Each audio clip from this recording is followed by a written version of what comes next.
Good morning. We're calling the Tuesday, August 25th, 2020 City Council meeting to order. The meeting starting at 10 o'clock today instead of our normal 11:30. Our first item is an executive session.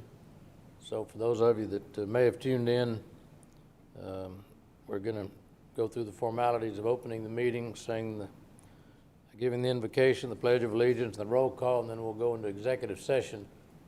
And we're anticipating that we'll be through with that by the normal 11:30 time. Is that kind of what our plan is? Or we'll recess if we get through early until 11:30, or we're just going to go right into the meeting?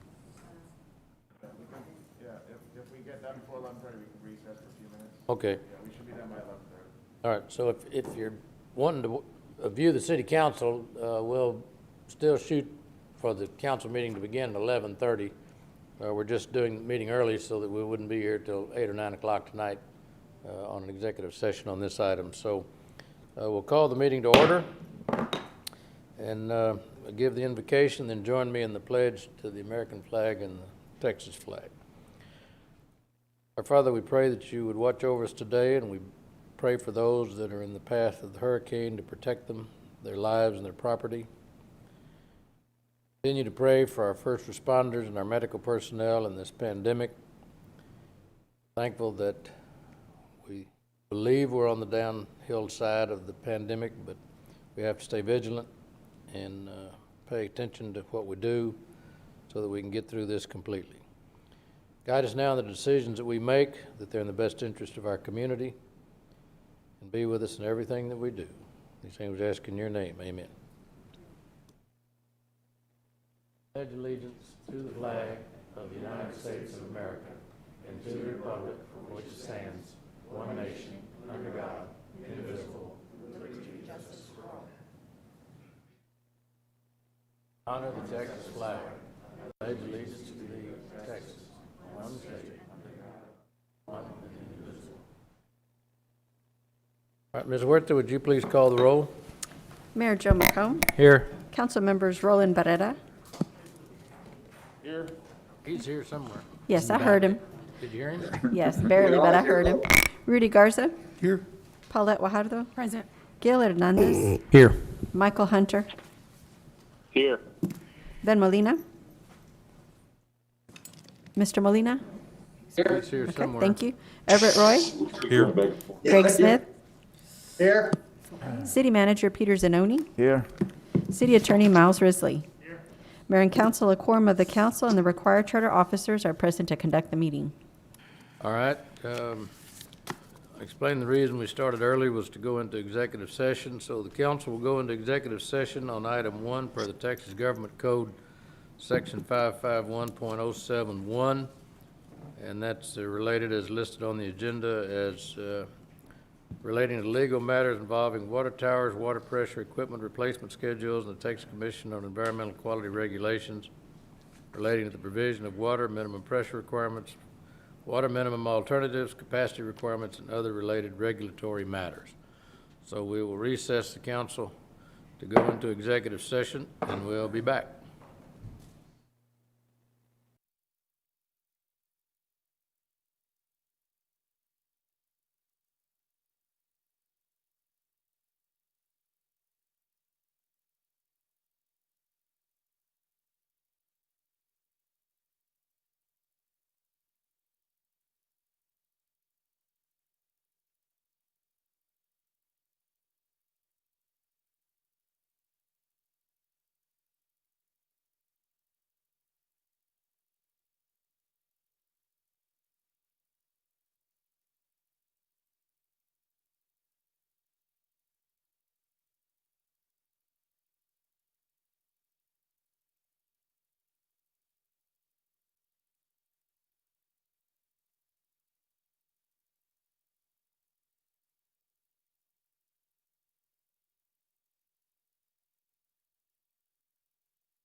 You turn your mic on, Mayor?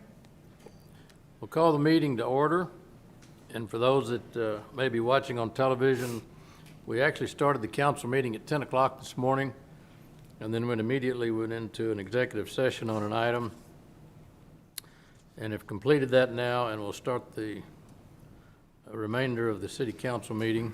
And so if you've got an agenda in front of you, we'll actually be starting on item F, which is a public comment. And we've already had the Pledge of Allegiance, the prayer, roll call, so we're done with that. The public comment is open now, and would like to ask City Secretary Rebecca Huerta to give us an explanation of written comments that have come in. And I know I've been given several copies of some written comments, and then I think we have some on the call-in. So, Ms. Yes, Huerta. sir. So before the council, you did receive written public comments. Those were distributed to you prior to the meeting for your review. In addition, we have 6 individuals who will be calling in during this period. So whenever you're ready, Mayor, we can take the first call.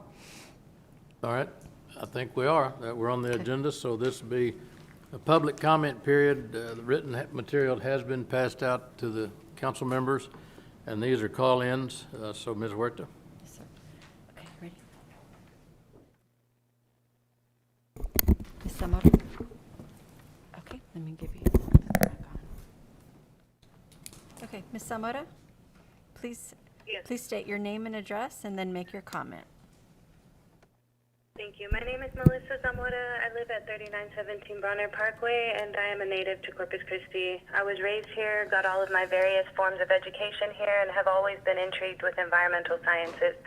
The lack of consideration for the environment and need for improvement in our area is what keeps me here. After studying about desalination at our local university, I understand the harmful implications, and I urge you to vote no on agenda item 19. Please do not support a financial agreement to fund desal plants that do not have the scientific research to back up their functionality in a nearly closed-based system like ours. After the last city council meeting, this topic was raised, the city charter petition was brought up, and it sounded like there was a lot of confusion about the issues we are trying to communicate. We can clear those up if you would agree to hear them. Please listen to the 4,227 people who signed our petition, and know that Nueces County residents do not want or need desalination in our area and do not support funding this type of highly polluting industry. Let the people vote, do the right thing, and include this on the voting ballot in November. Thank you very much. Thank you, Ms. Zamora.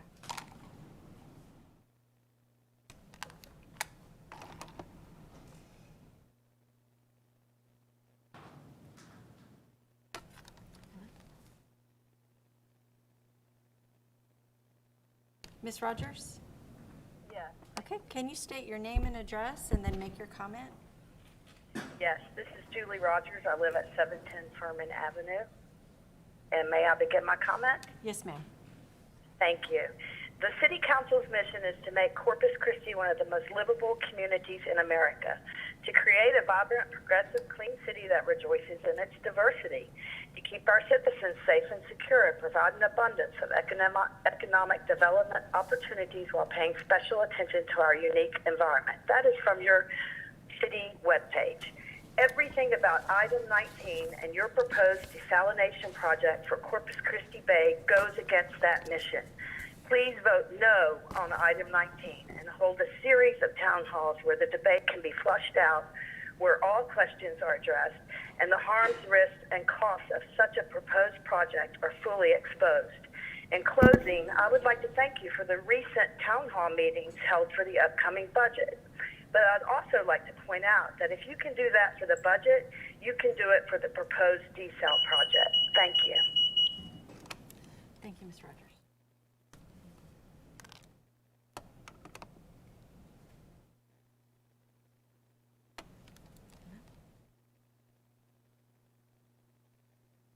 Ms. Garcia? Yes. Hi, go ahead and state your name and address, please, and then make your comment. Brittany Garcia, Bronner Parkway, Corpus Christi, Texas 78411. All of you recently voted against putting a charter amendment on the November ballot that would have allowed the residents of Corpus Christi to decide whether or not we pursue costly desalination plants that will cost $1.3 billion and increase our water rates and put our environment at risk. Because you decided not to let the public have a voice, we will be reaching out to the nearly 5,000, because we've received additional petition signers, 5,000 people who've signed the petition, and make sure that they're aware of the decision that you made and of candidate positions who are running, since none of you are running unopposed, on these desal plants, so that they're aware of how they should be voting in November if they care about how these plants can impact our community and our environment. We want you to hold public forums so that there's open discussion. This decision needs to be made by the community. I ask that you vote no on accepting these loan funds today. Thank you. Thank you, Ms. Garcia.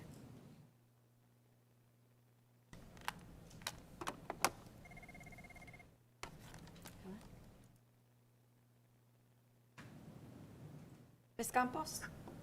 Yes, Hi, can you please state your name and address and then make your comment? yes. My name is Sylvia Campos, 4410 Fur, District 2. What is a hurry on the permit for a desalination plant? Why does the city want to proceed if the city has not determined we, the taxpayers, want to fund this? There are multiple plans for these plants from industry. If heavy industry wants this, why are they not building it themselves? Polymers is available, formerly M&G. When something smells fishy, it usually is. I ask you that you vote this down and have town hall meetings on this. Or why not have had town hall meetings prior to this? Too many questions and no satisfactory answers. Your approach has been behind closed doors, never a good thing. Government demands we have an open participation. We have a multi-billion. Ms. Campos, your time is up. Thank you very much, Ms. Campos. Thank you, Ms. Campos.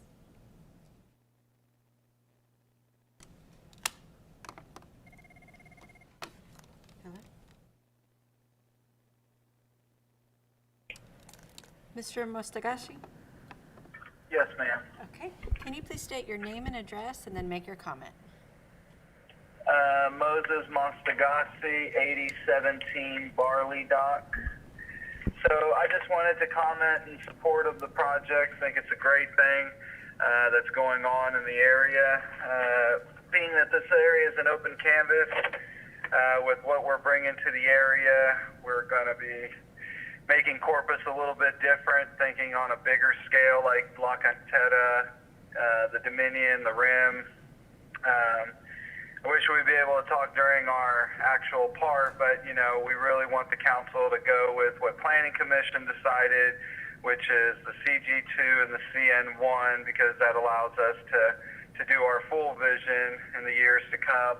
And I believe staff ultimately can support that as well, because there's not a big difference in the ON and the CN1. So ultimately, we hope that we can get all this taken care of today and bring something exciting to Corpus rather than these little rinky-dinky shopping centers or bad parking spots or bad technology or bad access. And Ask him what agenda item he's referring to. Mr. Mostagashi, what agenda item were you speaking to? He was speaking about 13 and 14. Okay, well, I wanted the public to know what he was referring to. Yes, okay. Okay, Okay, thank so you. we announced that. Thank you so much, Mr. Mostagashi. Appreciate it.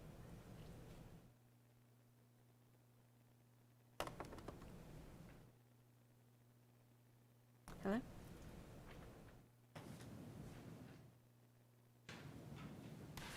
Okay, Mr. Mostagashi?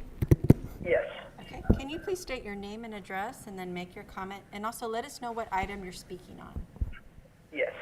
My name is Bobak Mostagashi. I live at 5 West Barley Dock Road. I am calling in for public comment on the zoning and annexation items for the land on 286 and Weber Road. the intersection there. I just wanted to state to the council what we're trying to do with this property and the overall plan with the annexation. We are looking to get CG zoning, general commercial, and CN1 zoning for the property there so that we can really bring a development to the city that is going to go, for some of the other callers commenting on the desalination plant, to bring the quality of life of Corpus to where it should be with the rest of Texas. The cities like Austin, Houston, and that's what this development is really going after. So I just urge the council to approve our zoning as it has come in, approved from Planning Commission, and to approve our annexation as well. Thank you very much, Mr. Masagashi.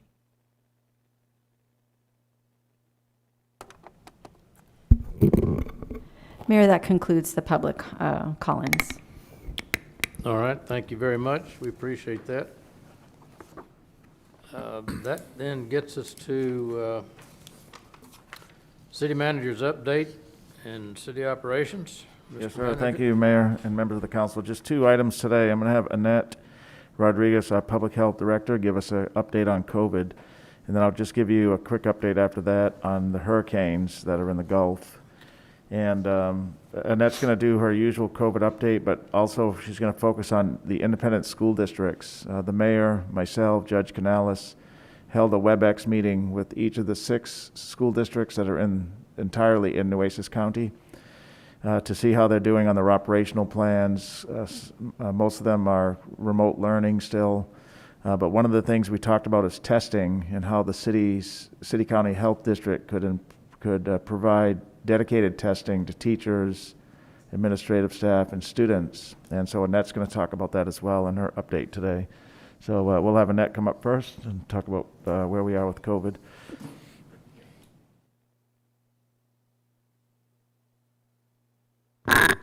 Good afternoon.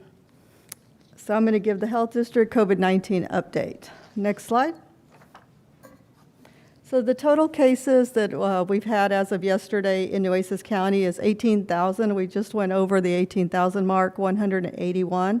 The majority of the cases of COVID were still in July, at 55% of the cases at 9,907 for the month of July. Next slide.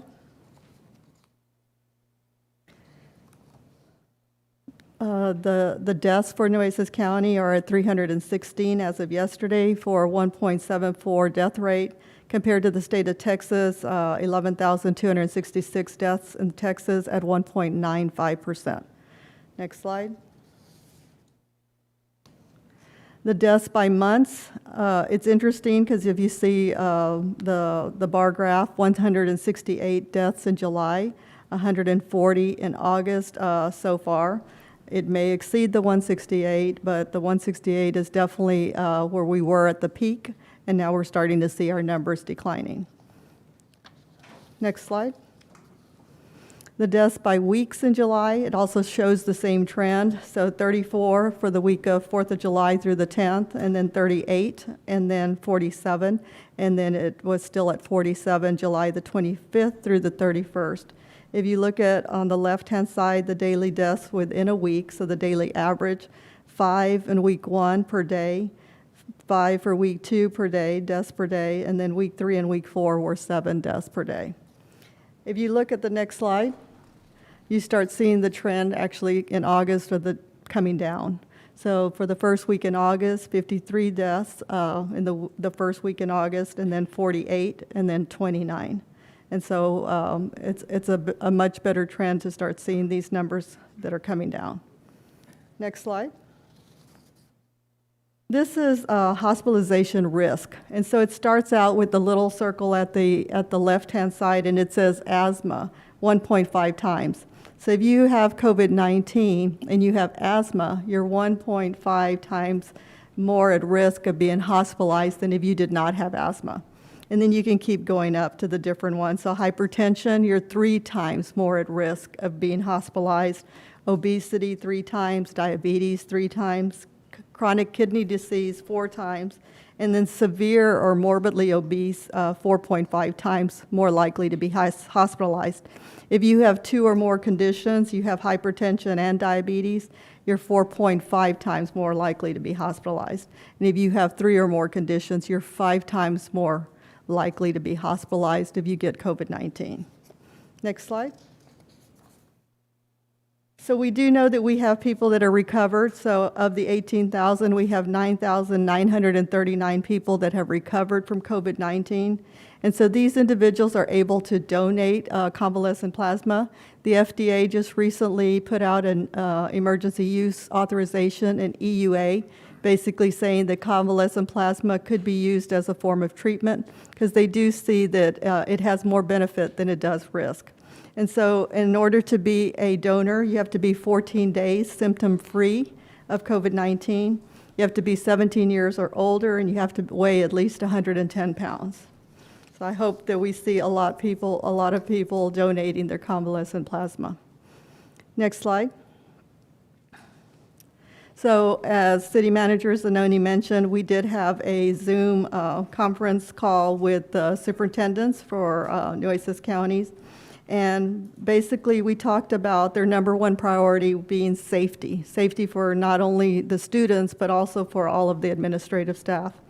And some of the things that were discussed were making the decision, the tough decision of whether to send students back to face-to-face instruction.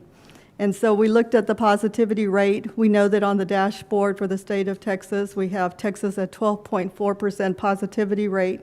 And for Nueces County, we're at 30.7% positivity rate. So all of these things they have to take into consideration. But one of the things that we discussed was maybe prior to face-to-face instruction, maybe having some random testing being done for maybe some of the students randomly, maybe some of the faculty randomly. We talked about plans to limit crowding in the hallways.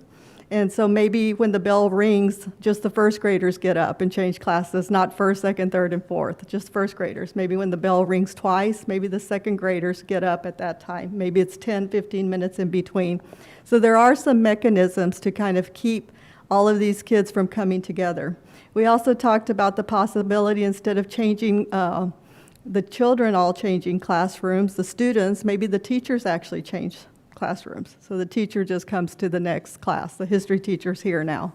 So there's different ways of doing it. We need to figure out how to do it best so it can actually work and we can get our kids back to face-to-face instruction.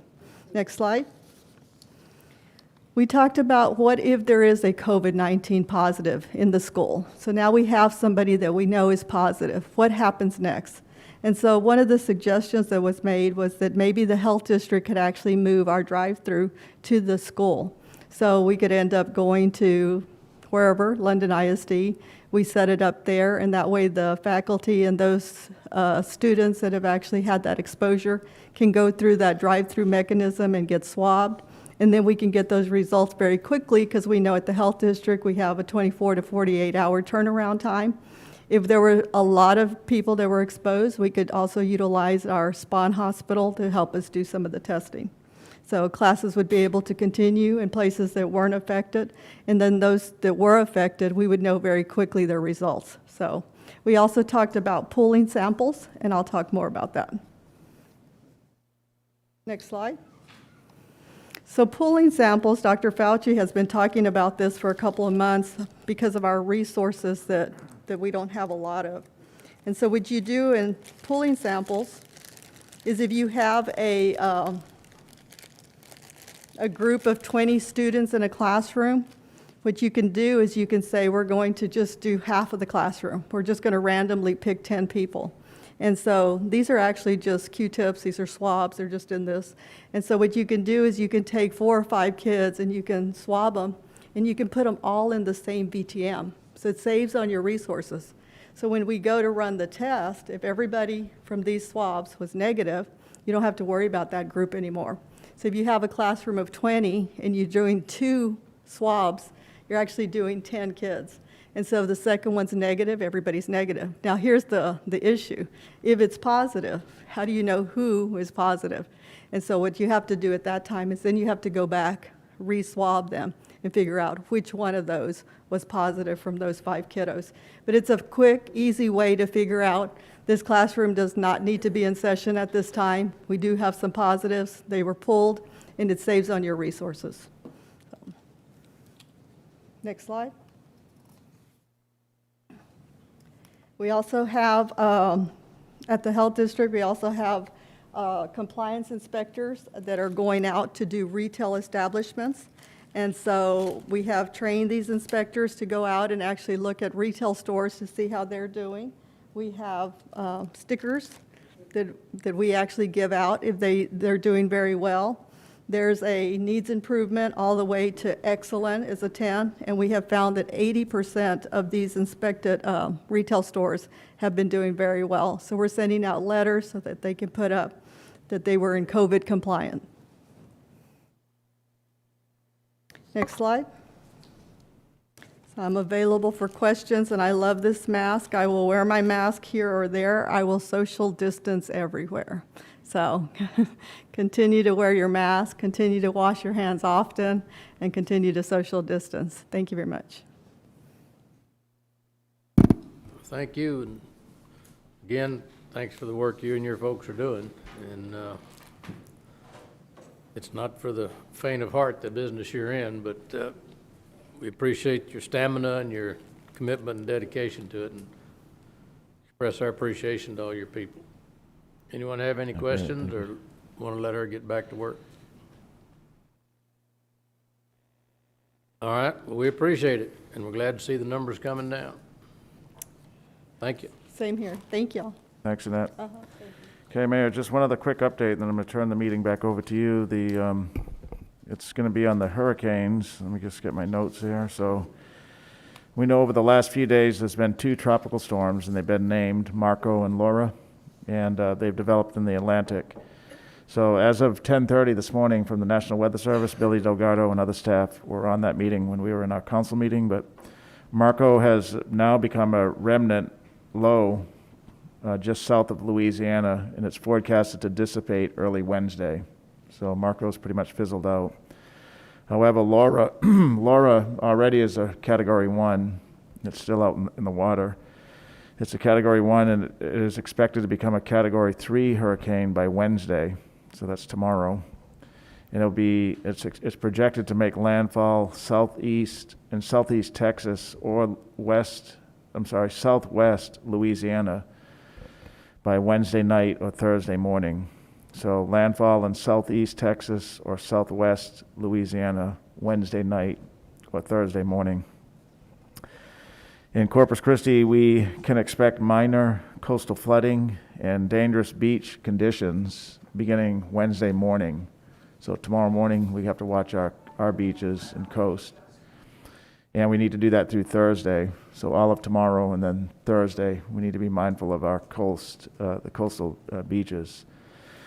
A few other things we're doing besides monitoring our beaches is for wave height is on our beaches, we've removed all the lifeguard stands, all the porta potties or skitter cans, all the trash cans. They've been removed from Padre Island just to be on the cautious side. We don't want those things washing out into the ocean. And we're also doing the same at North Beach. So we'll do that today. Public Works, just in case, has positioned barricades in different areas of the city to include the marina, should some of the water levels get higher than what we want them to. We recently put some trash cans on Ocean Drive, north of Ennis Jocelyn and south of Ennis Jocelyn and the school, the university. There's a little area down there before you get to the base. And there was complaints from persons saying there's no trash cans, so we put some in, but we're removing those just like we did during Hannah, so they don't wash away in case the water comes up over there. And then the marina is communicating with their tenants that if the waves reach 3 feet in height in the marina, we'll have to shut the power off just so we don't have any damage there from water and electricity. And on the 3 land masses, on the 2 T heads and the L head. That's just a preventative measure, only if the waves get 3 feet high. And then TxDOT is keeping an eye on whether or not there's any flooding on the JFK Causeway, underneath the JFK Causeway. There's an intercoastal canal area there, and that can flood, so they're prepared to close it down if necessary. They'll keep an eye on that. Our EOC with Billy Delgado, who's a trained expert at this point on this, is working the storm and information.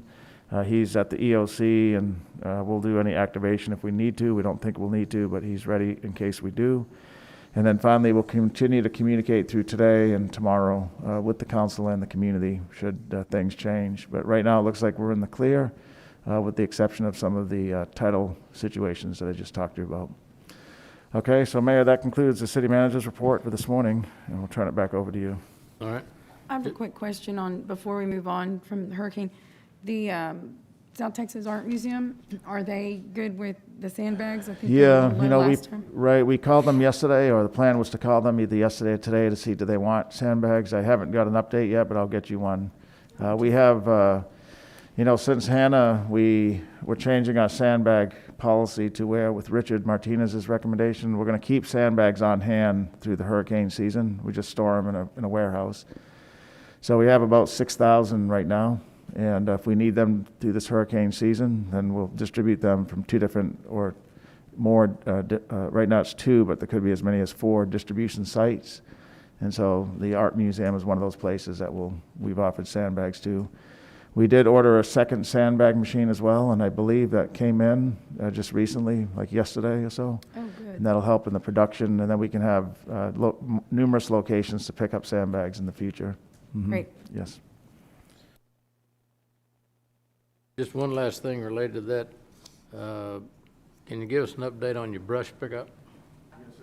Yeah, so if you think of the city from Cal Island to the island, and think about the Cole Park area is about the midpoint. As of Friday last week, the city had collected past that midpoint, now going into the second half of the city, if you will. And they're in the remaining couple of zones in the mainland, and that's happening right now. That started Monday. And then the final zone is the island to go to still. So it's probably another, I would say, 2 weeks or so before we're completely picked up the whole city from Hannah. We're going to evaluate that too, because it does seem a little excessive. It's been several weeks now, and we're not quite 2/3 into the city. We are using contract crews along with city crews. We had a crew come in, and I think they brought even an additional set of trucks and people as well. I think one of the issues we're seeing is there's a lot of set out, not just the set out from the hurricane, but people are doing, which is okay, some additional clearing and stuff. So that's why it's taken us a little long. We're working 5, sometimes 6 days a week to get from Cal Island to the island. So it's progressing. We have a schedule on the website, Solid Waste's website, that shows where we've collected to and what's remaining to be collected. All right. Yes, sir. Mhm. All right, thank you. All right, that gets us then to item H, which is minutes from August 18th. Anybody have corrections, additions, deletions, modifications? Motion to approve. Second. There's a motion and a second to approve the regular meeting minutes for August 18th. Any discussion? All in favor say aye. Aye.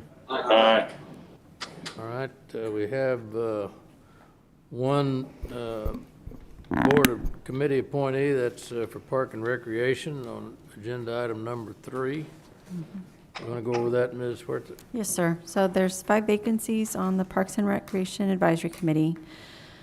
2 individuals are seeking reappointment, and they are Amy McCoy and Twyla Stevens. And then after that, we have 3 remaining slots for new appointments. So if the council is interested in taking the reappointments first, we could do that. I would like to move to reappoint Amy McCoy and Twyla Stevens. Second. All right, there's a motion to reappoint Amy McCoy and Twyla Stevens, and there's a second. Any other discussion on the motion? All in favor say aye. Aye. Aye. All opposed? Okay, so Okay. that leaves us with 3 remaining slots. And you do have a list of applicants to choose from. Yeah, I'd like to nominate Luis Reyes. I'd like to nominate Dr. Jacob Dryden. Reyes. I'd like to nominate Lawrence Heatley. Mayor, I would like to nominate Diego Solis.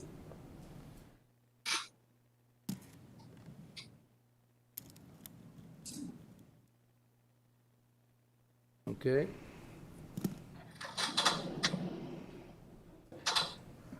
Any other nomination? We got 4 nominees for 3 slots, right? That's right.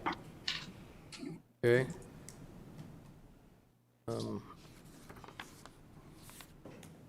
Well, let's see, let's start, Michael, you're out on the hinterland. We'll just start from there, work our way back here to City Hall.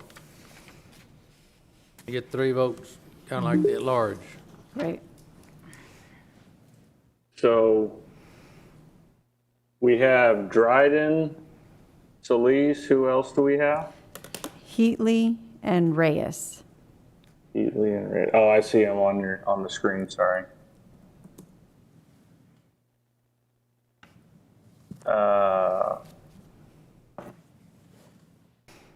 Dryden, Heatley, Solis.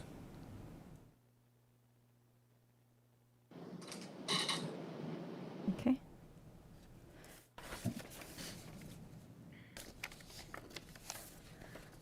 Who's out?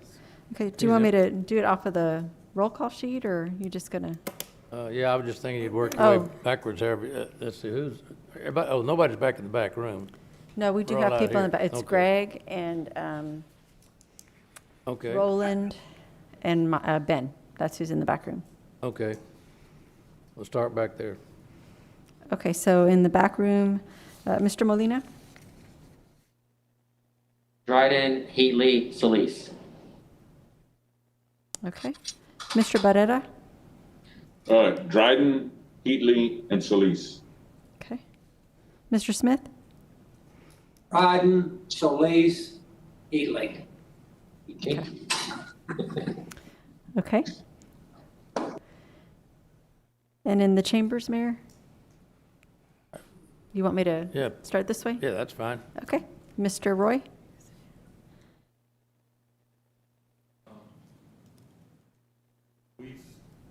Solis, right? Solis. Okay. Solis Dryden? Oh, Oh, okay, thank you. I put the wrong one. Got it. 1, 2, and 3, okay. So Reyes, Reyes, Dryden, Heatley? Yes. Reyes, Dryden, and Heatley. Okay, got it. Okay, Ms. Wahardo? Dryden. Solis.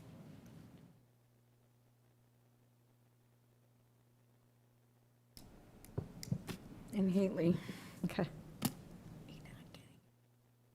Okay, Mr. Hernandez? Reyes. That's it. That's it, just Reyes, okay? Reyes. Mayor, you want to go last or just in order? Well, I mean, I don't know, they got 5, so I mean, that, Yeah, it didn't matter. Yeah, you ready? Well, I mean, for the record, yeah. would you like to Five. show for the record? Mr. Right. Garza would like to vote for the Okay. record. I vote for Reyes, Heatley, and Solis. Okay, would you like to vote, Mayor, or are you well, good? just Reyes, Heatley, and Solis, I mean, that. they Okay, got the 5, very so good. that's good. All right, so All the right. Well, appointees thank- are ready. Thank you very much. And you, on Mayor. this one, I think maybe at our next meeting or something, and I'll talk to you, I guess. Dotson Lewis has been the chairman for that committee for a long time. Well, or he's been on it for a while, and he's done a great job. And so I guess we'll get him a letter of appreciation or recognition Yes, sir, or of something for all his course. work. Yes, of course. All right, okay. Okay, that takes care of the Park and Recreation appointments.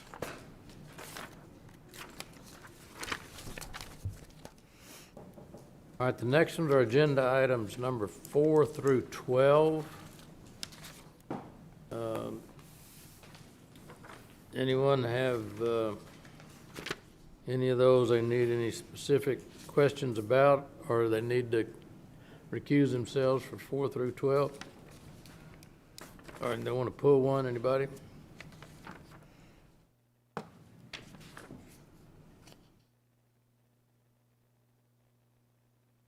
I would like just to speak to item number 7. Item number 7 is a result of some communication and discussion with the county judge and her staff and Peter and his staff, trying to identify what funds that were given to us through the CARES Act to help us address the COVID issue. And in the funding that we were allocated, and Nueces County is a little unique versus some of the other counties in the state, is that we've got a hospital district and we got a hospital district and a hospital and a health district, excuse me. And so the hospital district is basically county. The health district is kind of a partnership between the city and the county. So we've been able to identify some funds both that could meet that need, and the county's identified some. So at this point, I think the manager's reached an agreement with the county at this to $3.2 million out of the 17 that we were given to go toward expenses they've incurred on behalf of the coronavirus. Leaves us a balance that for unforeseen numbers between now and December, and we'll continue to talk to them about where we can help, if we can help, and make sure that we get ourselves covered too. So I think it's a good recommendation. I support that. I'd like to comment on 10. Item 10, okay.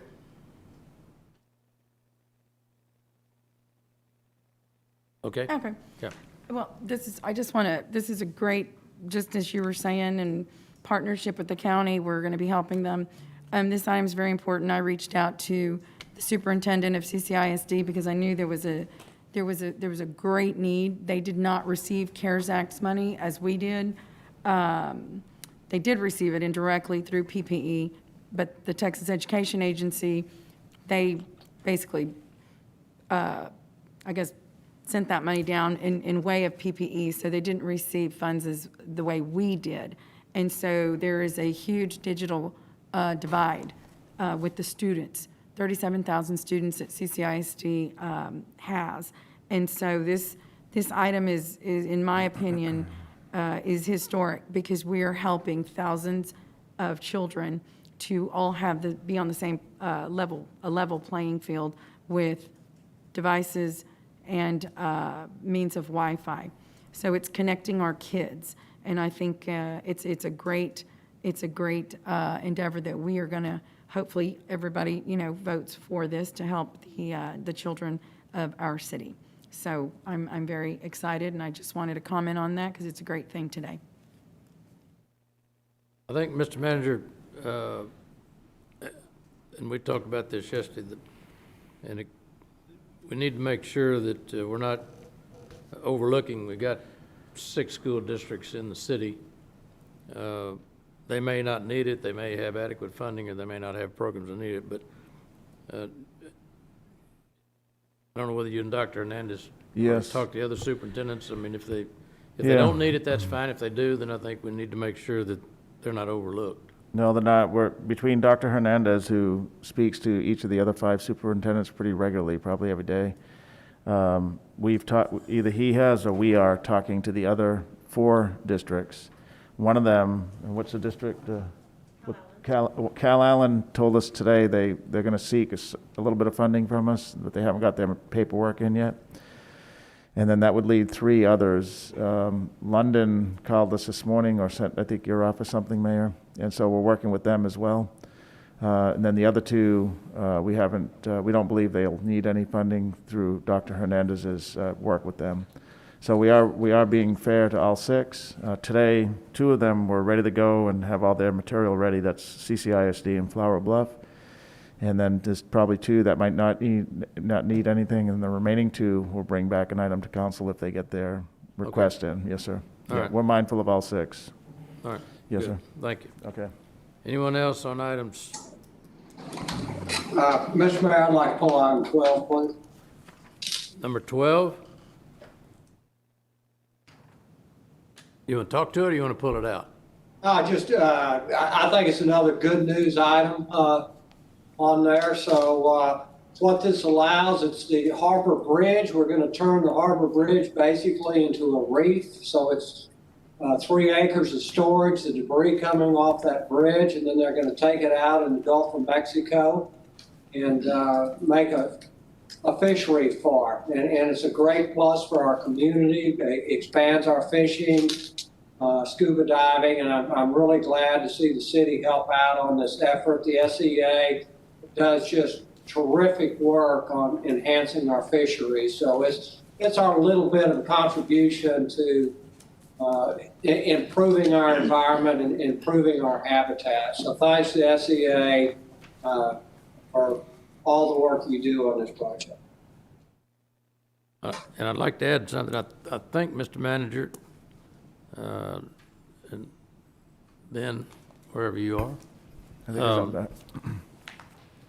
I think the payment, we will be able to show a savings because I think in this time period, at least from talking to some of the folks involved with this, as part of the cost of the Cole Park Pier, the demolition and the hauling off of the stuff down there, Right. we were gonna have to pay. Right. But I think if that stuff is salvageable, the concrete and all that, Right. that we can get a break of them just picking it up there and taking it over here, and that money saved there probably would offset whatever this rent Right. fee is versus paying somebody to haul it off, because they'll have a place to dispose of it right there on Rincon. Right, that's correct, Mayor. We'll get the exact figures, but it does seem to be a big financial benefit Yeah. by doing that. So this is a win-win for everybody. All right, anybody else on 4 through 12? Move to approve. All right, there's a motion and a second. Ms. Huerta, did we have anybody send in any comments on 4 through 12? No, sir. All right, there's a motion and a second. Call the roll, please. For passage of the consent agenda 4 through 12, Mayor McComb, Aye. Council members Guajardo, Hernandez, Aye. Hunter, Aye. Molina, Aye. Roy, Aye. Smith, Aye. Barrera, Aye. and Garza. Aye. The consent agenda passes. Okay, the item 14, is that right, 14? Oh, 13. Item 13, yes, sir. Ordinance annexing 385 acres of land at or near FM 43 and County Road 33 in the territorial. Yeah, and for the record, Mr. Roy is recusing himself from this item. Oh, okay. Who's going to make that presentation on item 13? Good afternoon, Yeah, Mayor Dan. and council members. This is Dan McGinn, the Director of the Planning Department. Okay. I do have a presentation. This next item is a proposed annexation of 385 acres submitted by the landowners within the London area, located on the northwest corner of Crosstown, or 286, and FM 43 Weber Road. Next slide, please. With some background, the Texas Local Government Code provides a process where landowners can petition a city to annex their property. So on May 26th of this year, we received requests from a variety of landowners identified there on the slide to move forward with that process. The government code does lay out some items that the city must do in order to get the item ready for action, and we've gone through that. We've created a service plan for how this area of this land would receive service from the city, and we've done the required public notice through the newspaper and mail out notices to all the service providers in this area. Next slide, please. Here's a look at the subject tract. It's outlined in the blue polygon there. As you're aware, we've had a lot of activity in this area. First we processed a request for the London Town subdivision project. That was the site just north of London School off of County Road 33.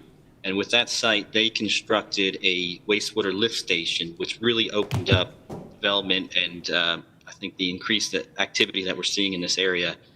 As you're aware, wastewater service does provide the ability to develop with extremely increased densities from what we're used to seeing in the typical London area with half-acre to 1-acre lots. That subdivision will allow for commercial development along with development in the neighborhood of 4 to 5 units per acre. The next project we saw was the King's Landing, which was just west of that London Town project.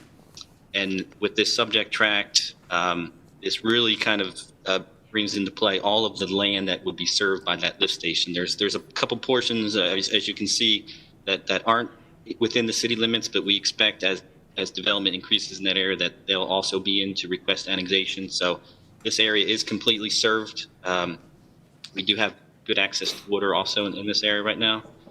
The proposed project is 55, well, the breakdown of the 385 acres, they have identified 55 acres for multifamily with just over 1,500 units. The remainder of the tract they identified for commercial uses. At that time, they didn't have specifics on what that commercial. I know the applicant spoke at the public comment. I think they have some big ideas, some big plans for this area, but we don't have specifics to kind of run some of the analysis on square footage and potential sales tax and that type of information that we have done before on some of our annexation. We just really didn't have enough information on that commercial area to run that analysis. Next slide, please. This is showing the same subject property, just kind of laying out the infrastructure that is available to that site. We do again, the tract is in that blue kind of dotted line. It's the northwest corner of 43 and 286. We have water availability that's currently being installed on County Road 33. They tapped into a larger line that runs just south of Oso Creek. We also have water availability in FM 43. So this site will likely take advantage of both those lines and create some loop system through their tract. The site also has access, or will have to create access to Oso Creek as far as stormwater goes. They're obviously fairly close in this vicinity, so they would be creating a master plan stormwater ditch that would go north.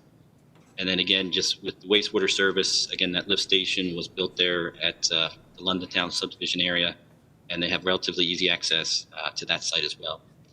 The site will also have some collector roads that run through it from FM 43 to the north there, and it will provide cross access from County Road 33 all the way across the property out to Crosstown as it is planned today. Now we'll see, future plans of the commercial area. We may have to adjust some of those roads, but as of right now, the plan kind of highlights where those roads could be. And as far as infrastructure goes, as a project, the early on development of the London area, there's not a whole lot of needs initially, but just keep in mind as the London area grows, and we've identified that we recently went through the London area development plan process and identified projects kind of in a 5-year, a 5 to 10, and then a 10+ year schedule. So there will be significant, capital investment that the city will have to make into the future as this London area does grow.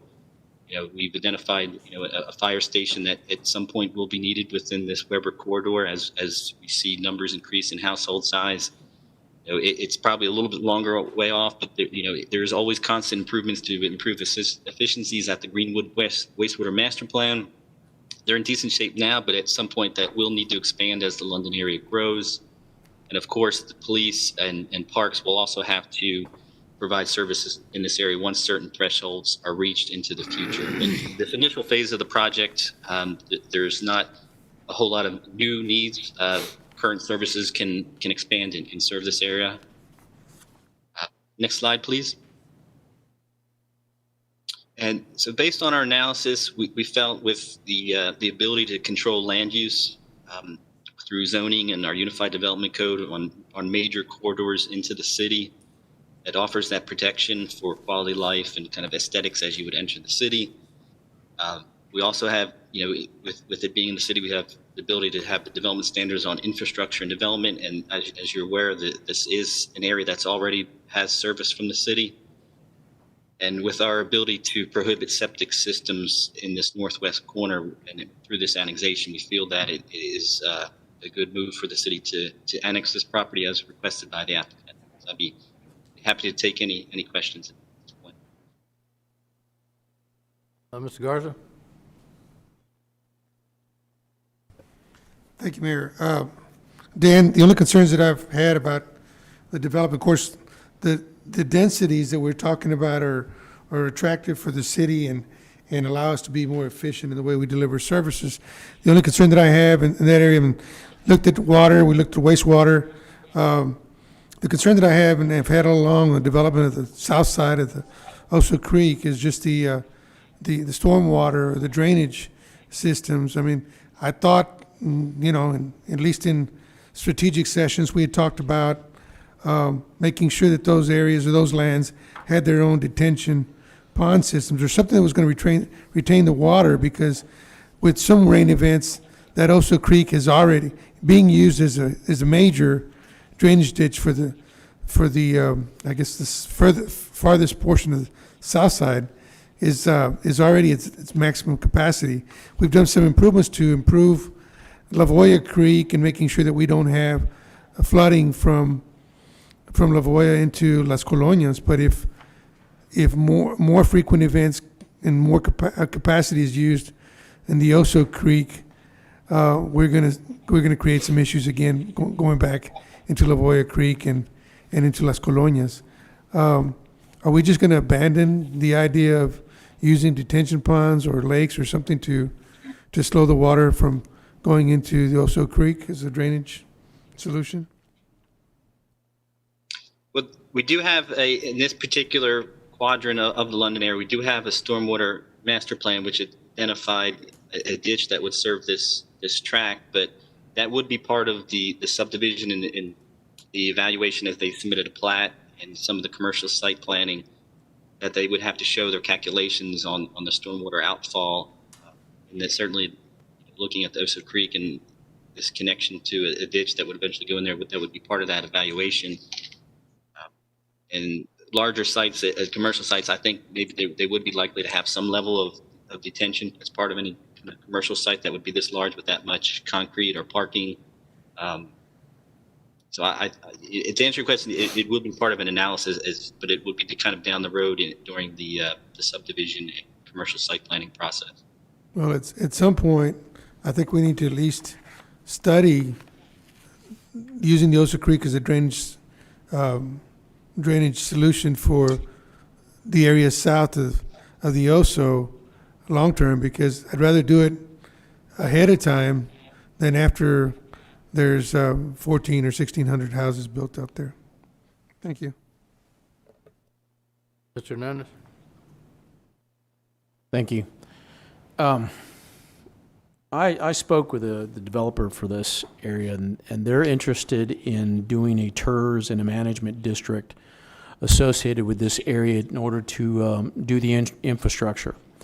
We have our challenges with our trust funds and how the money's been depleted, but ideally, and since this is an ETJ, a PID would have been ideal in this scenario, but they wanted a different route because they want to include some of the land, some of the property that they've already annexed. However, they have not had contact with our finance department or had any conversations as to what it would take to create a TERS, and I believe they have to go through the state legislature for the management district.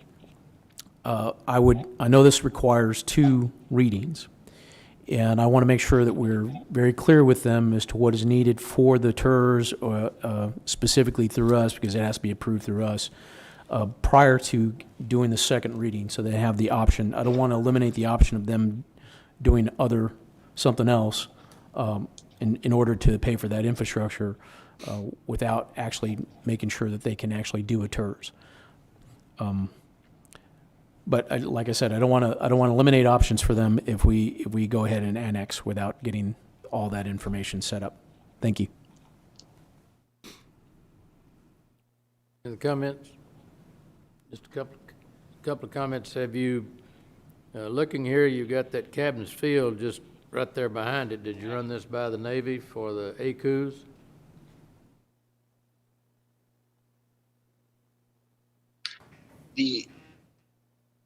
That would be, I guess, part of maybe, I don't know if Al and his group, that may be something they evaluated for the zoning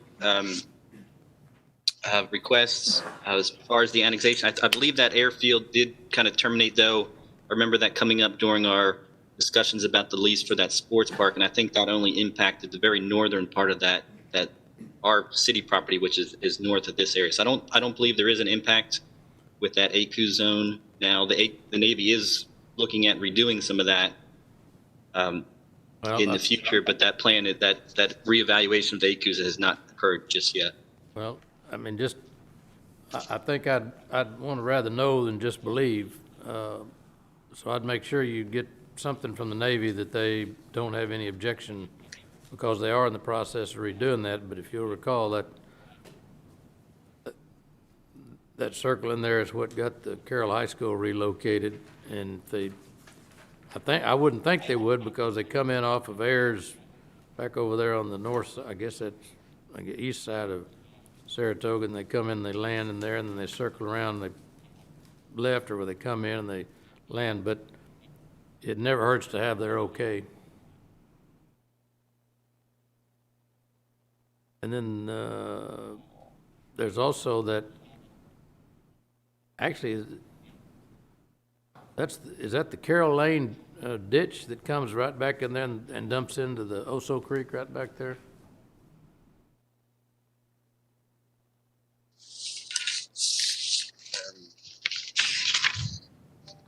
The only ditch system, there's really just that Lavola Creek that would be kind of west of this site.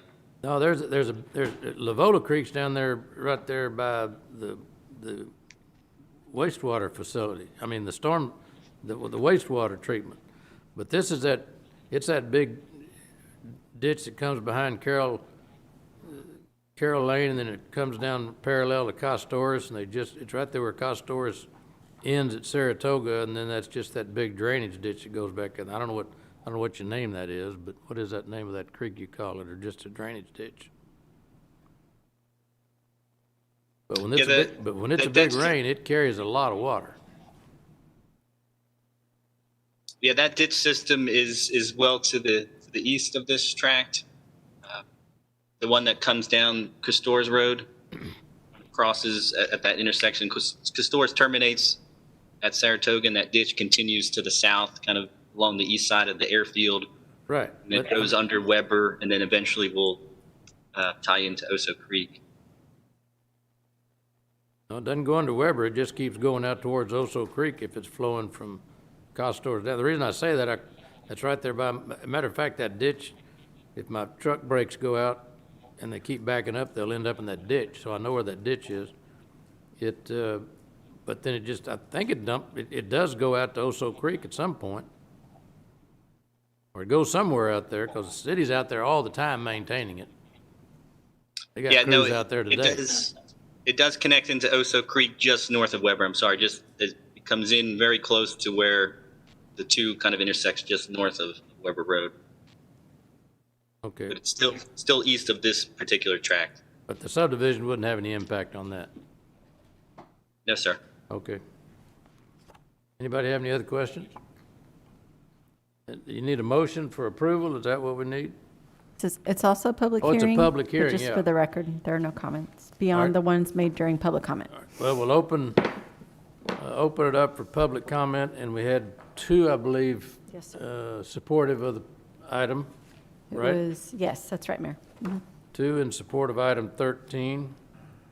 You have anybody else lined up or No, sir. for it or against it? There were no written comments received, just those two call-ins. All right, so we had two affirmative in support. no negative, and we don't have anybody wanting to call in or talk about it. So we'll close the public hearing. And I'll entertain a motion on item 13. Mayor, I move for approval. It's rolling. Second, All right, there's Michael.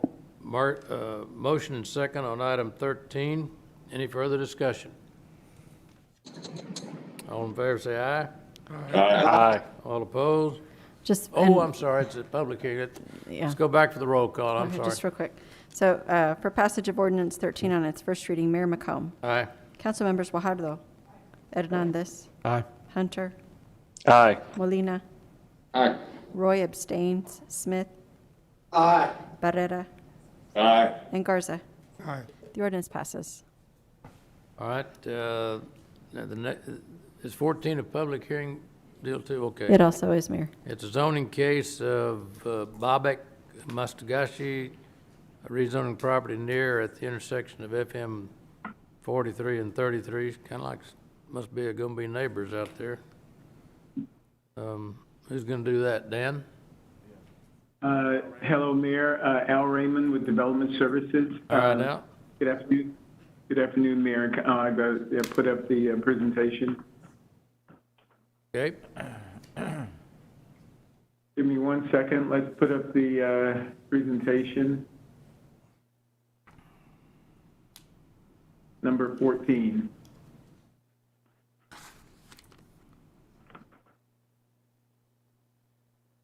Okay.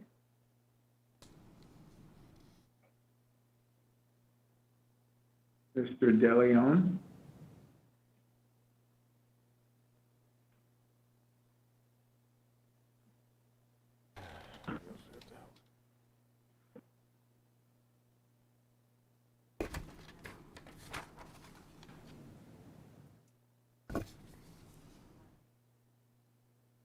Mr. Give us a Raymond, sec. your presentation isn't available. So staff doesn't have it, did not receive it. Okay. Wow.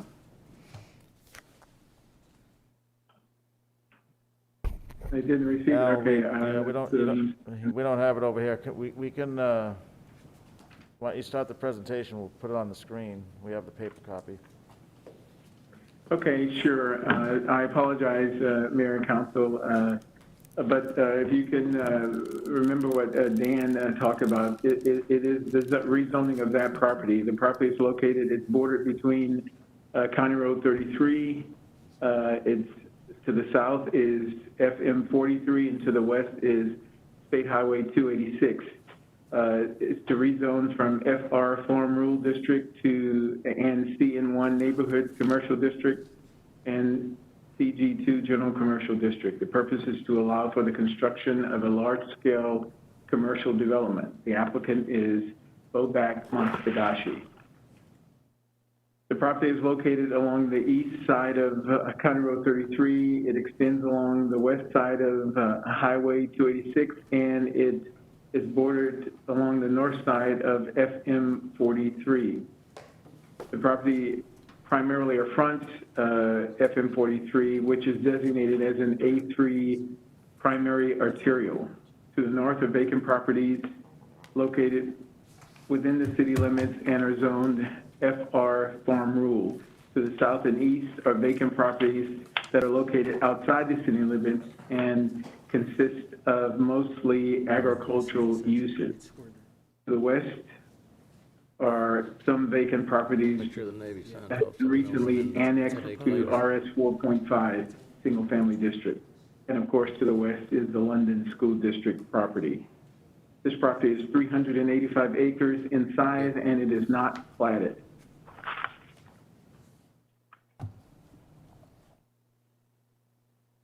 This subject property aerial overview shows, which, thank goodness, hopefully it'll come up here. There we go. Sorry, that's right there. Thank you. This aerial overview shows exactly what Dan McGinn, the Director of Planning, was showing you the subject property, which is highlighted in red, I guess, and its surrounding neighbors, Kings Landing, Kings Landing subdivision, the London Town subdivision, and of course, London ISD property. Next slide, please. The proposed rezoning to CN1 Neighborhood Commercial District and CG2 General Commercial District is consistent with the adopted comprehensive plan, and the proposed rezoning is compatible with the surrounding properties and does not have a negative impact on the surrounding areas. Next slide, please.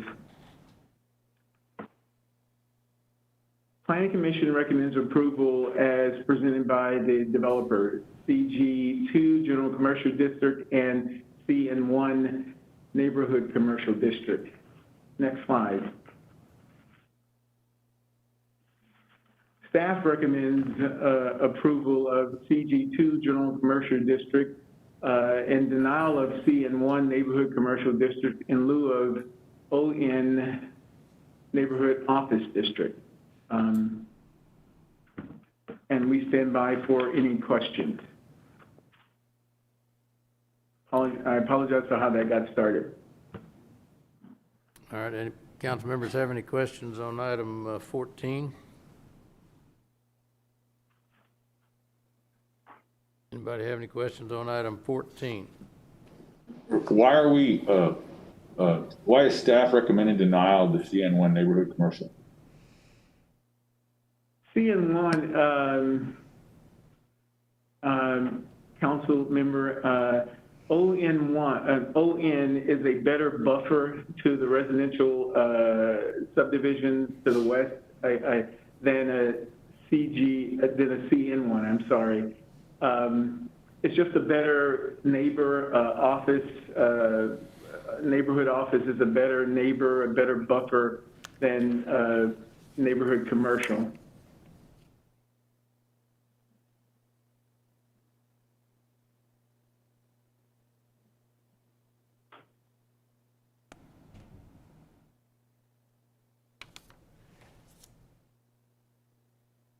Is that it, Mr. Barrera?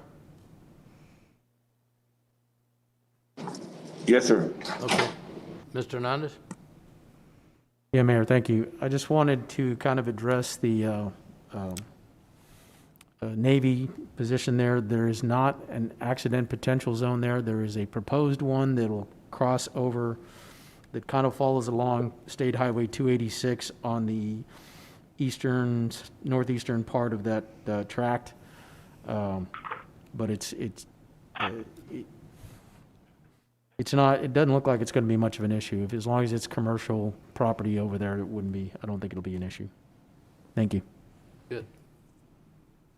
Anyone else on comment on item 14? Now we'll open the public hearing on item 14. Ms. Huerta, do we have anybody call in or write in? No, sir, just the two individuals who called in earlier, the Mostagashis, so, but nothing additional and nothing in writing. All right, and in view of that, we'll close the public hearing and entertain a motion on approval as recommended. Mayor, I move for approval of the Planning Commission recommendation of CG2 and CN1. Second. All right, there's a motion and a second. Any discussion?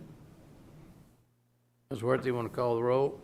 For passage of ordinance number 14 on its first reading, and this is the Planning Commission's recommendation. Mayor McComb? Aye. Council members Guajardo? Hernandez? Aye. Hunter? Aye. Molina? Aye. Roy abstains. Smith? Aye. Barrera? Aye. And Garza abstains. The ordinance passes. All right, why don't we take item 15, and that's a same public hearing requirement on that. We'll take 15, then we'll take our lunch break, and when we come back, we go into a special meeting of the Corpus Christi Housing and Finance Corporation, and then following that will be the North Padre Island Development Corporation annual meeting. So who's going to do number 15? Al Raymond, Development Services. I wanted Is that one loaded? Great, it's loaded, right? Thank you. Good afternoon, Mayor and Council. The case before you is to rezone the property located at 501 Heinzen Road from FR Farm Rural District and IL Light Industrial District to IL Light Industrial District. The purpose is to allow for the construction of a rail storage terminal. The applicant is One Rail Group LLC. Next slide, please. The property is located along the west side of Heinzen Road, south of State Highway 44, west of State Highway 358.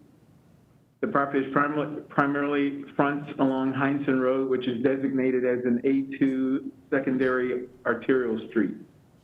To the north of State Highway 44 are vacant properties zoned IL Light Industrial. To the south are vacant properties zoned IL Light Industrial. To the east are businesses and vacant properties zoned IL Light Industrial and FR Farm Rural District. And to the west are vacant properties zoned IH Heavy Industrial District and Farm Rural District. The property in question is 230 acres in size, and it is not platted. Next slide, please. The proposed rezoning to IL Light Industrial District is consistent with the adopted comprehensive plan.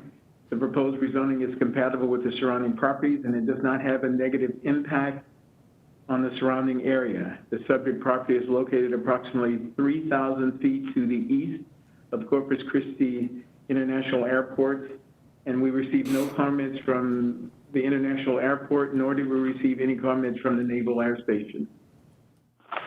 Next slide, please. Planning Commission and staff this time recommends approval of IL Light Industrial District. I stand by for any questions. Any comments? Let's open it up for the public hearing. Public hearing open. Any comments Ms. Huerta received in favor of or in opposition to? No comments, sir. All right, none, and comments are written or phoned in, so we'll close the public hearing. And council have any comments on item 15? Mayor, I move for approval. It's rolling. Second. All right, there's a motion by Mr. Barrera, seconded by Mr. Smith. Any council discussion? I don't hear any. Ms. Wirt, do you want to call the roll? Yes, sir. For passage of ordinance 15 on its first reading, Mayor McComb. Aye. Council members Fajardo. Aye. Hernandez. Aye. Hunter. Aye. Molina. Aye. Roy. Smith. Aye. Barrera. Aye. And Garza. Aye. The ordinance passes. All right, Ms. Wirt, we're getting pretty good there. I think it's the first time we've ever stopped at 1:30. That's at right, a good Mayor. spot. All right, the council will go into executive session on item 23 per the Texas Government Code, section 551.071. We'll return following that, and then I'm not sure who's in charge of the Housing Finance Corporation. Who's the chairman? When we come back, then we'll Mr. Garza will be in charge of the Housing Finance Corporation, and then following that, we'll meet as the North Padre Island Development Corporation, and then we'll reconvene the council meeting following those two meetings. So we'll go into closed session. Mayor, Yes, sir. we don't anticipate needing the executive session. Oh, you don't? No. Oh, well, okay. Lunch break. We'll just recess for lunch then. Yeah.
you ready?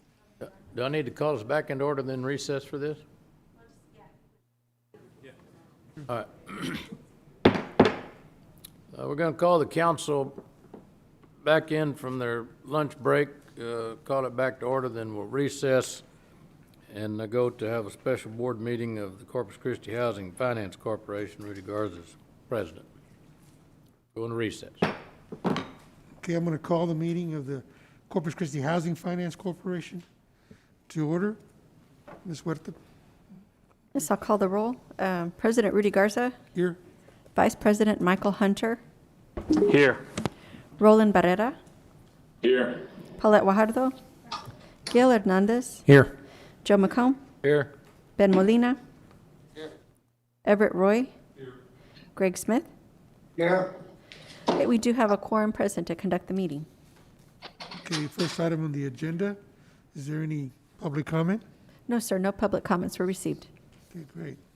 All right, next item is approval of the minutes of the June 14th, 2020 meeting.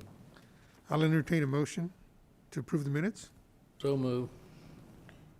Is there a second? Okay, can roll call, or can we just do a roll? You could just do a voice vote, sir. That'd be Okay. fine.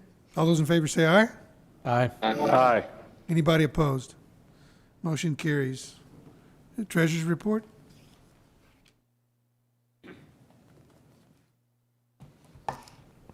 Can you pull up the slide, please? Thank you. Good afternoon. Alma Casas, President. Hello, sorry. Treasurer. I wouldn't want to do that to you. Sorry about that. Okay. Treasurer for the Corpus Christi Housing Finance Corporation. Next slide, please.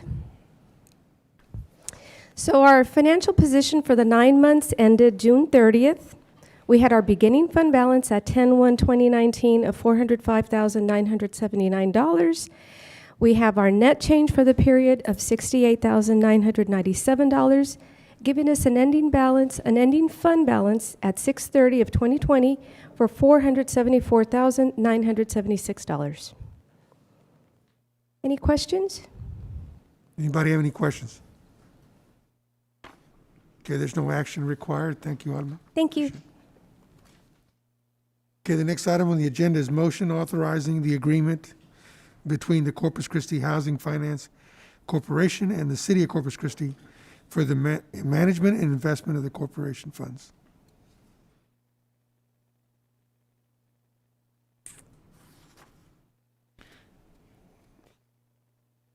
Do we have a motion prepared? The motion as it reads on the agenda, and then Ms. Hurlbert is going to be making a presentation. Okay, great. All right, thank you. I don't really have a presentation. I just wanted to let the committee know that what this is the city acts as the investment officer or advisor, or not advisor, does the investments for the corporation. And so what we have to do is bring this back every year to approve the agreement between the city and the corporation for those services that are being provided. Okay. Okay, and any questions on that? Are there any questions? Is there a motion? I make a motion. Second. Okay, we got a motion and a second to approve staff's recommendation of an agreement between the Corpus Christi Housing Finance Corporation and the City of Corpus Christi for the management of the investment of corporation funds. Any discussion? All those in favor say aye.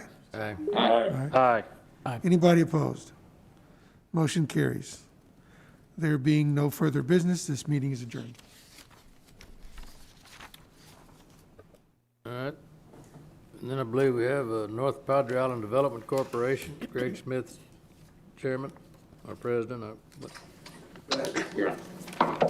I'd like to call the meeting to order. Ms. Huerta, could you please call the roll? President Greg Smith. Here. Board members Roland Barrera. Here. Rudy Garza. Here. Paulette Guajardo. Gil Hernandez. Here. Michael Hunter. Here. Joe McComb. Here. Ben Molina. Here. Everett Roy. Okay, we have a quorum of the board present to conduct the meeting. Thank you, Ms. Huerta. Have we received any public comment? No, sir.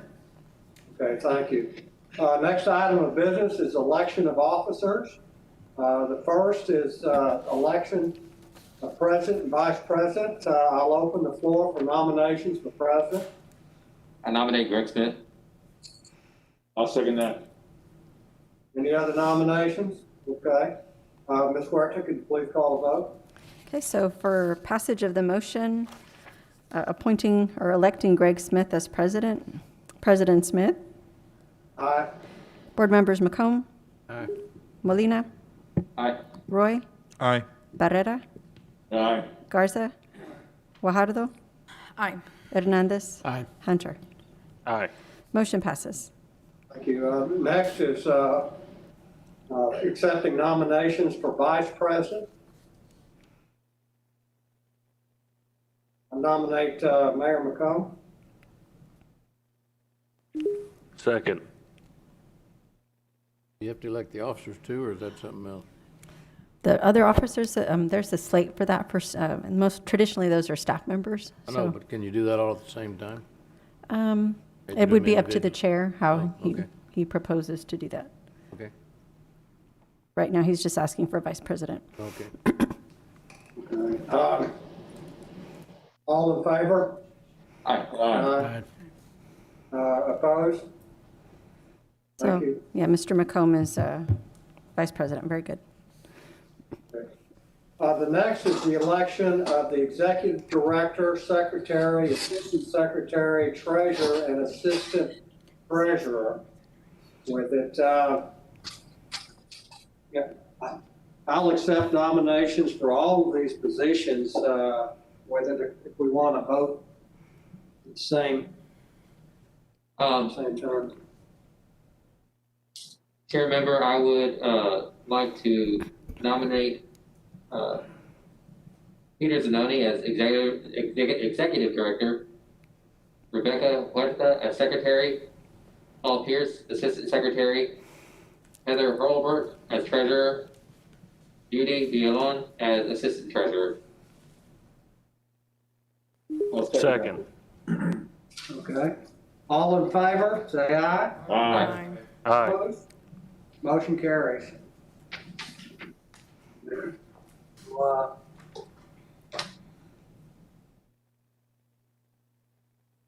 Next item is to approve minutes from the board meeting of December 10th, 2019.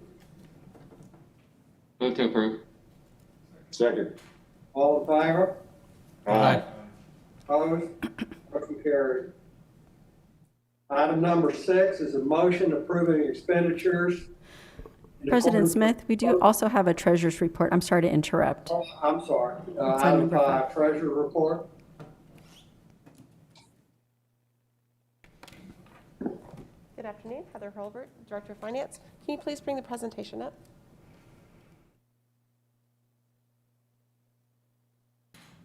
Next slide, please. So for the 9 months ending June 30th, we had a beginning fund balance of about $14.8 million. We have revenues to date of almost $4.5 million. Our expenditures to date are $118,000, and our transfers out, which includes a $15.9 million transfer to the construction of the Park Road 22 bridge, and then $47,000 to the general fund for administrative expenses, total $15.98 million, leaving the corporation with an ending fund balance as of June 30th of $3.2 million and an ending balance in our CIP fund of $16 million. That concludes my presentation, and I'm available for any questions.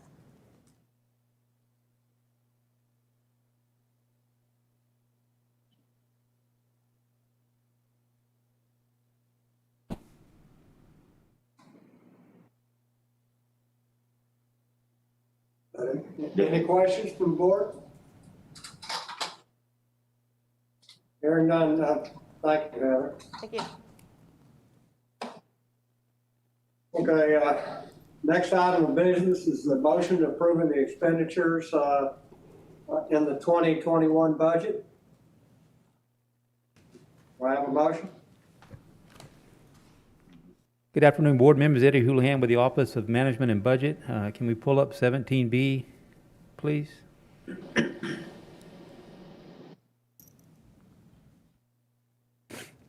Next slide. The revenues in the TERS 2 or the city, hospital district, and county, the participating entities for the property tax, and the total revenues in this fund for fiscal year 21 are expected to be $4,816,772. Next slide. The expenditures consist mainly of the debt payment of $1,703,200, and then the charge for the administrative services that the general fund provide for this fund, and coming to a total expenditures of $1,822,256. Next slide. An overview. Expect to begin fiscal year 2021 with a fund balance of $1,737,764. Revenues of $4.8 million, expenditures of $1.8, an ending fund balance anticipated to be $4,732,280. I'll stand by for any questions you might have. I move for approval. Second. Are there any questions? Okay, so we have a motion and a second for approval. All in favor? Aye. Aye. Thank you, motion passes. Item number 7 is a resolution amending and reaffirming the North Padre Island Development Corporation's investment policy and investment strategies. Do we have a presentation? Heather Hilbert, Director of Finance. What this item does is that it puts as the city has adopted a new investment policy and strategy with changes reflecting those through our legislative session. This is the same policy that needs to be adopted by the corporation so that the investment policies and strategies are the same between both entities. Are there any questions? Thank you. I move for approval. Do we have a second? Second.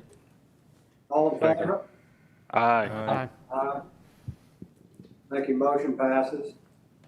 Next item, number 9, motion approving the expenditure of $156,472 for additional monitoring of the Packard Channel related to an assessment of damage caused by Hurricane Hannah. Mr. Selman, do you want to give a brief presentation? Very briefly, Mr. Chairman, this is Keith Selman, Assistant City Manager. This item is on the agenda to authorize the expenditure. Later on in the council meeting, you will be awarding the contract. You saw the contract earlier this morning at the TERS as well. This is the operation of the corporation is to authorize the expenditure. Can you, for the public, can you explain briefly that they didn't see the earlier meeting? Well, what we look to do, particularly post-storm, we do a couple of surveys every year, but post-storm we look to do a special survey around the Packard Channel, both up and down the beach away from the Packard Channel, to see what the impacts of the shoreline was, to see what kind of shoaling we may have had in the Packard Channel, and to see how much sand we have in the Packard Channel post-storm for purposes of nourishing the nearby beaches. Also, identifying the need to move forward and possibly expedite dredging of the channel. All of that information would be presented, would be discovered in this contract. And Mr. Selman, do we have a timeline on it? I do believe we have Deidre Williams on the line. She might can answer that question for us. Hi, everyone. How are you doing today? Yes, the contract will be is being expedited on the Texas A&M side, and we're anticipating once the storm surge from the new storm that's entering the Gulf of Mexico, that storm surge has subsided, that within 3 weeks we should be able to survey the area. We're hoping sooner, but it will be weather dependent. Thank you, Ms. Williams. Absolutely. Are there any questions? I'll entertain a motion to approve the monitoring of Packard Channel. So moved. Second. And a motion a second, all in favor? Aye. Motion passes. President Smith, we skipped item number 8, Okay. just to bring that to your attention. All right. Okay, so this is a resolution amending the tax pool authorized representatives. We have a motion. Have a motion, by Mr. Molina, Second. second, all in favor? Aye. Opposed? Motion passes. Last item of business is adjournment. Meeting adjourned.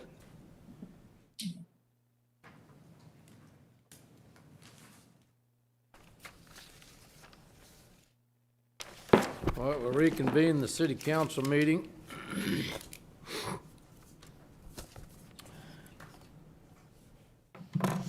And is there anything that the council has to do on item 16 and 17? No, sir. Okay. Number 18, we got motion to approve an amendment, Texas A&M University Corpus Christi provide professional services amount of $156,472.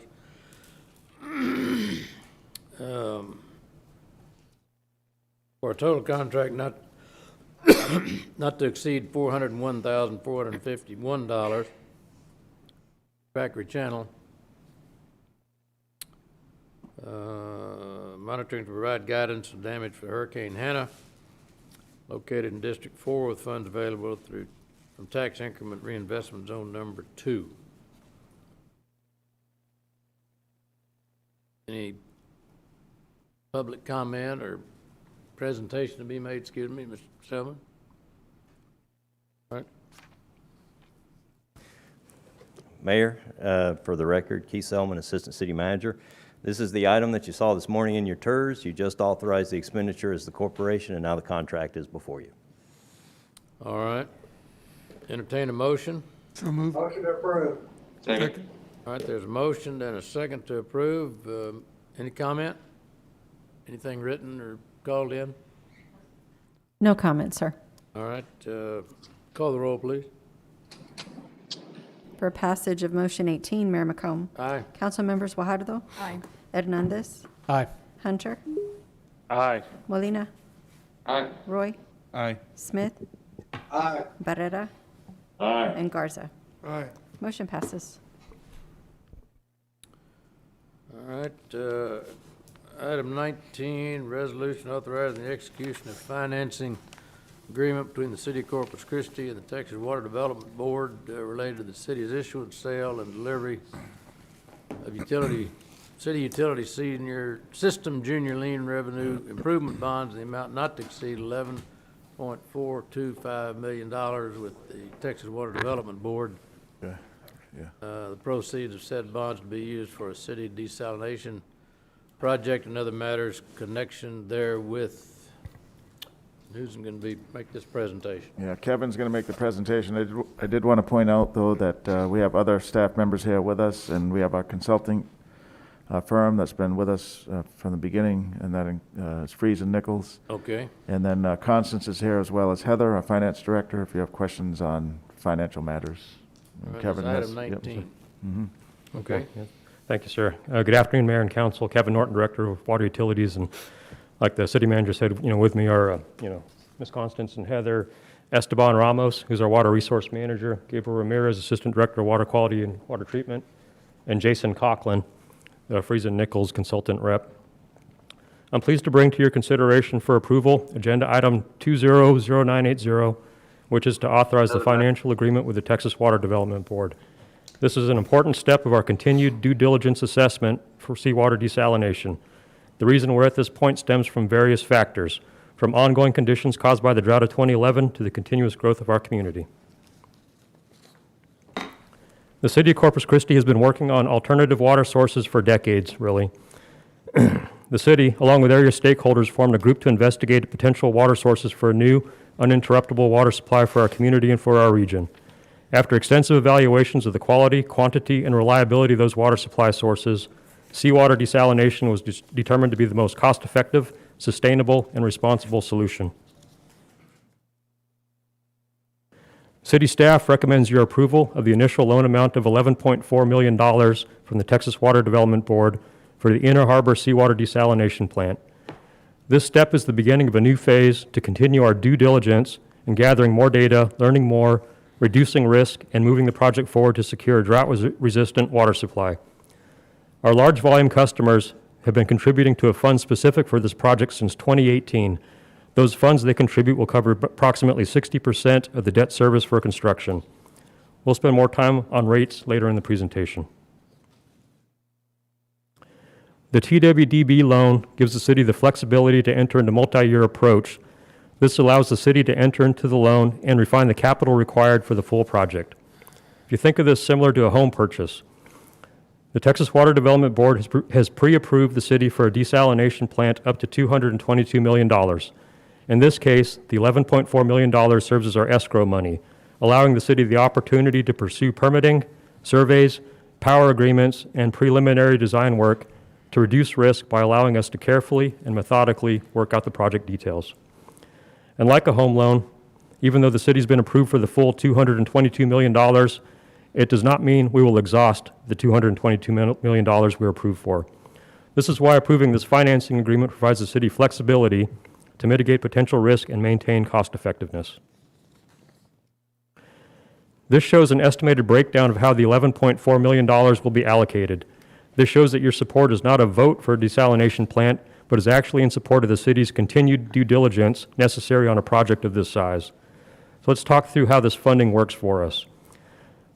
This $11.4 million allows the city to create a basis of design and to gather proposals and pricing from developers, contractors, engineers, and environmental scientists.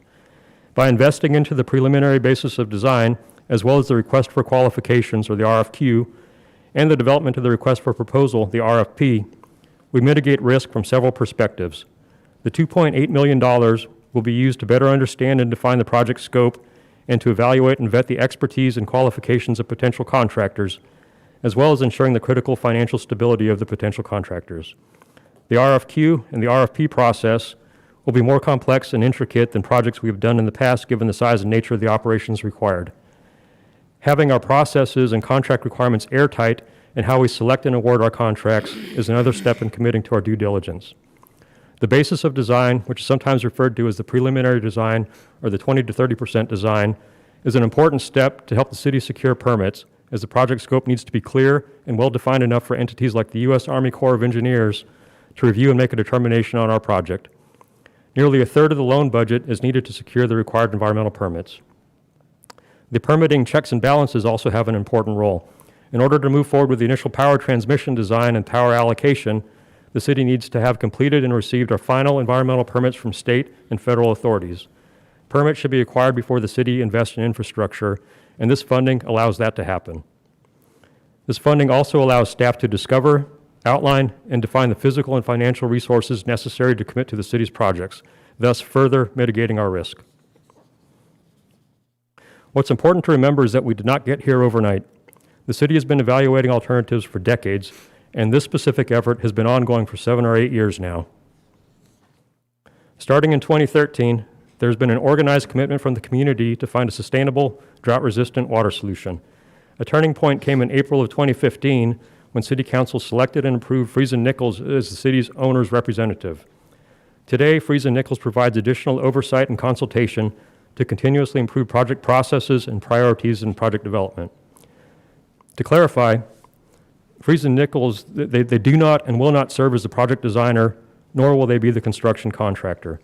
What Friesen Nichols provides is over 125 years of experience in water supply development, and they have brought national and global seawater desalination experience to the table. Their role is to assist the city with their expertise so that we execute the proper due diligence through the process of planning, environmental studies, obtaining permits, selecting a contractor, design, construction, and ultimately operations. 2017, City Council continued supporting staff recommendations with the approval of SWIFT 1. The project continues to move forward with all permit applications submitted. Today, your consideration for approval is for the SWIFT 2 loan for $11.4 million. We are proud of our stake in Corpus Christi, and we are proud that we are recognized as the regional leader for water supply to the coastal bend. This map displays the number of communities we serve as the regional water provider, as well as the complexity of our system. City Council established the city's trigger point for a new water supply at 75% of our firm yield. This graph details our current and future known water supply demands. The yellow line represents the firm yield of our system. As you can see, there's a dip in the 2018-2019 period.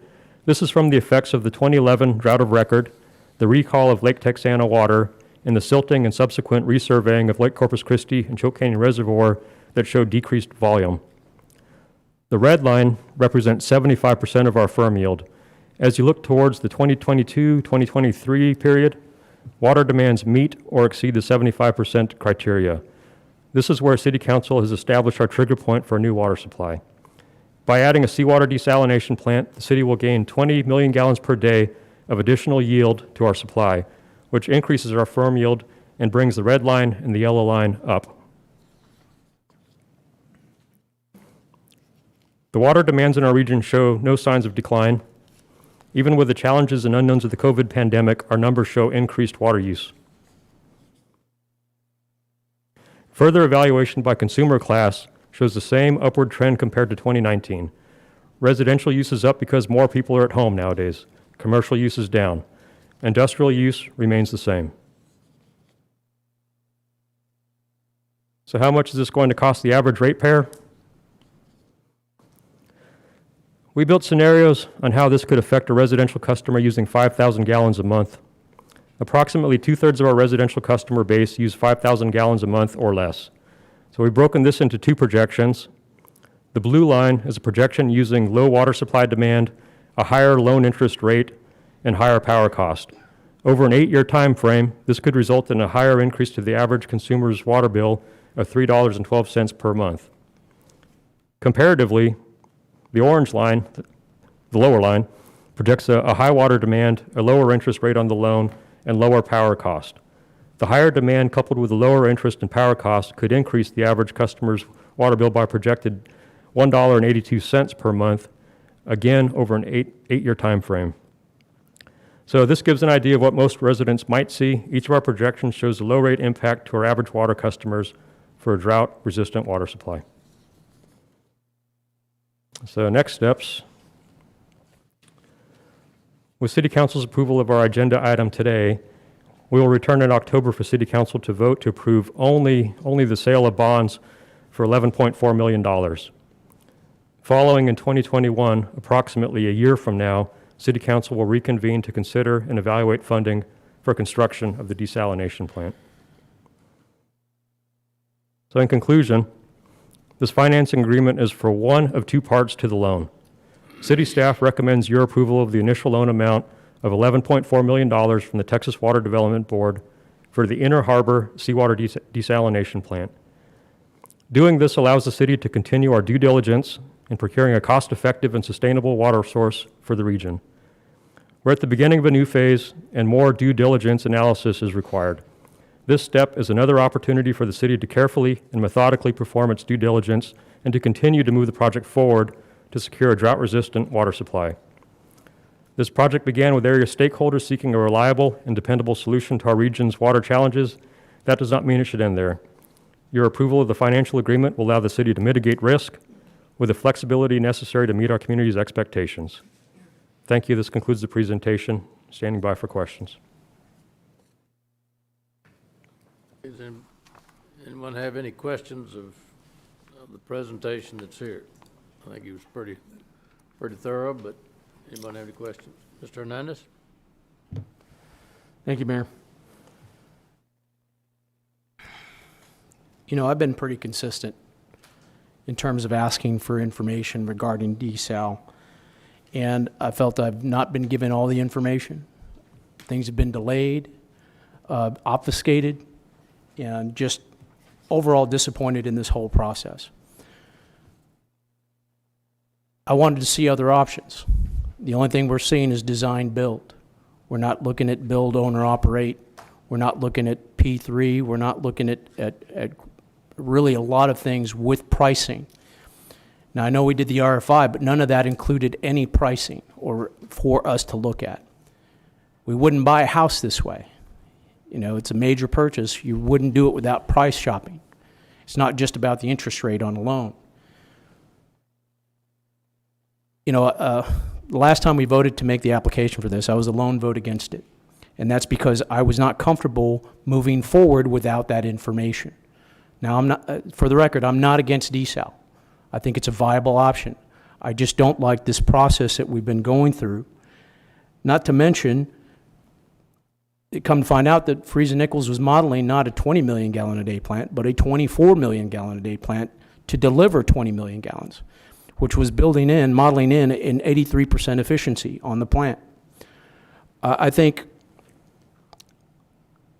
as it stands right now, without any other cost information, without any other options, it is very hard to move forward with this design build option. And I've stated this before, it costs us more to build stuff than it does the private sector. It just does. As it stands with this, I cannot vote in support of this, and I'll be, and like I said, consistent until we get more information regarding those other issues. I think it would be not the right way to go. Thank you. Any other comments? Mayor, I'd like to make a comment. Okay, Mr. Molina? Thank you, Mayor. I agree with some of the things that Councilmember Hernandez is saying. I think desal can be a viable option. I'm not sure that we have received an adequate amount of information from other drought-resistant sources. For instance, groundwater or the use of effluent. Kevin, maybe you can answer this. As we move forward, if this item does pass, you're talking about taking this opportunity to do even more due diligence. Is there as part of your due diligence, is there a rate model analysis that will be included between showing the differences between desalination, groundwater, effluent, and other types of water supplies out there? Well, sir, there was an analysis done just with the groundwater. We don't have cost information for like the wastewater reuse effluent, but we do know that we don't really produce enough to make that worthwhile. And we do know that we would have to do significant underground infrastructure and treatment improvements at the wastewater treatment plants to make the wastewater effluent good enough quality. As far as the groundwater, we did take pricing that had been provided to us to get water to the Mary Roads pipeline. And if we assume that water is good enough quality coming into the pipeline, and then there's a transport cost to get it to the Owen Stevens treatment plant, and it costs about $1 per 1,000 gallons to treat it. And so that price actually penciled out higher than what our projected costs are for the desal production cost per 1,000 gallons.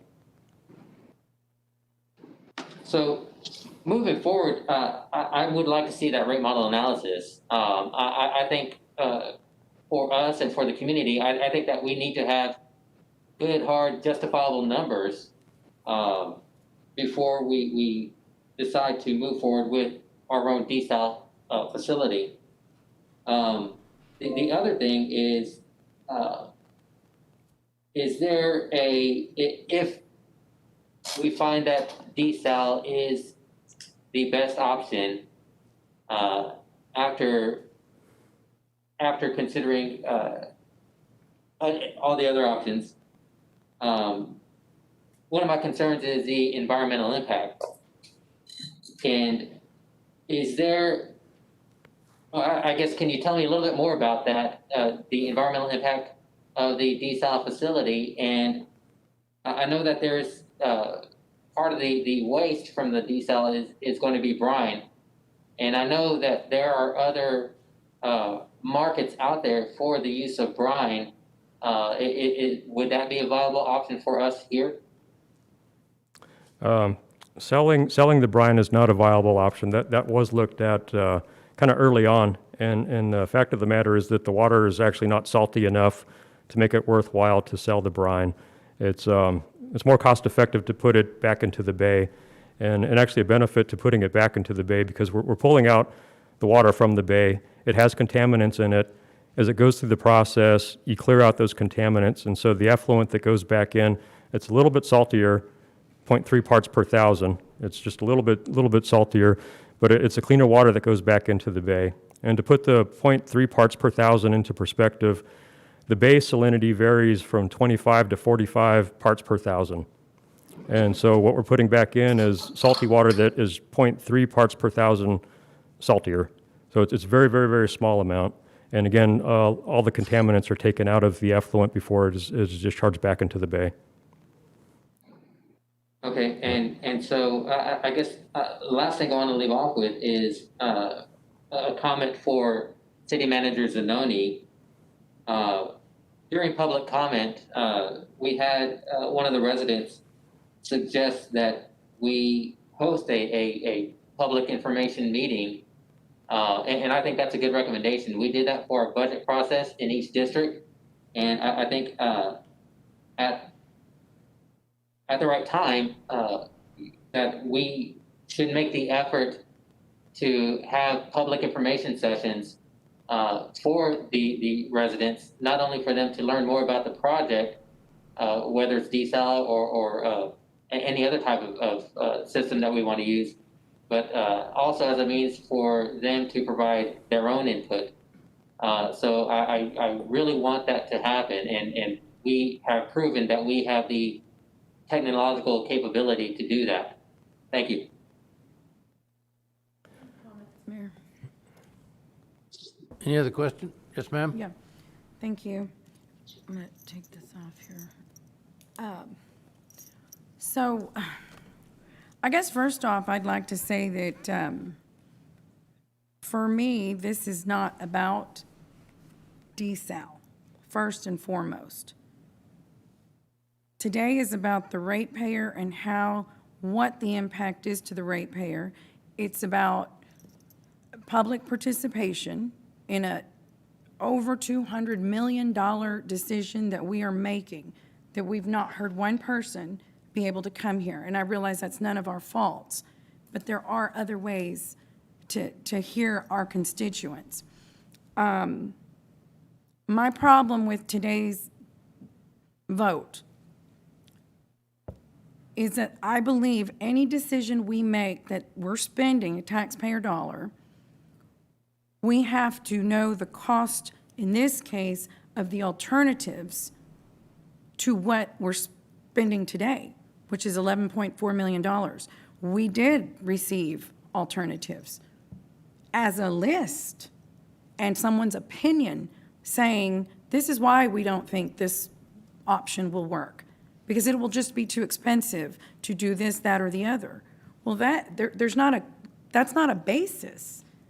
So I have a real problem not having a dollar amount associated with the alternatives that have been given to us.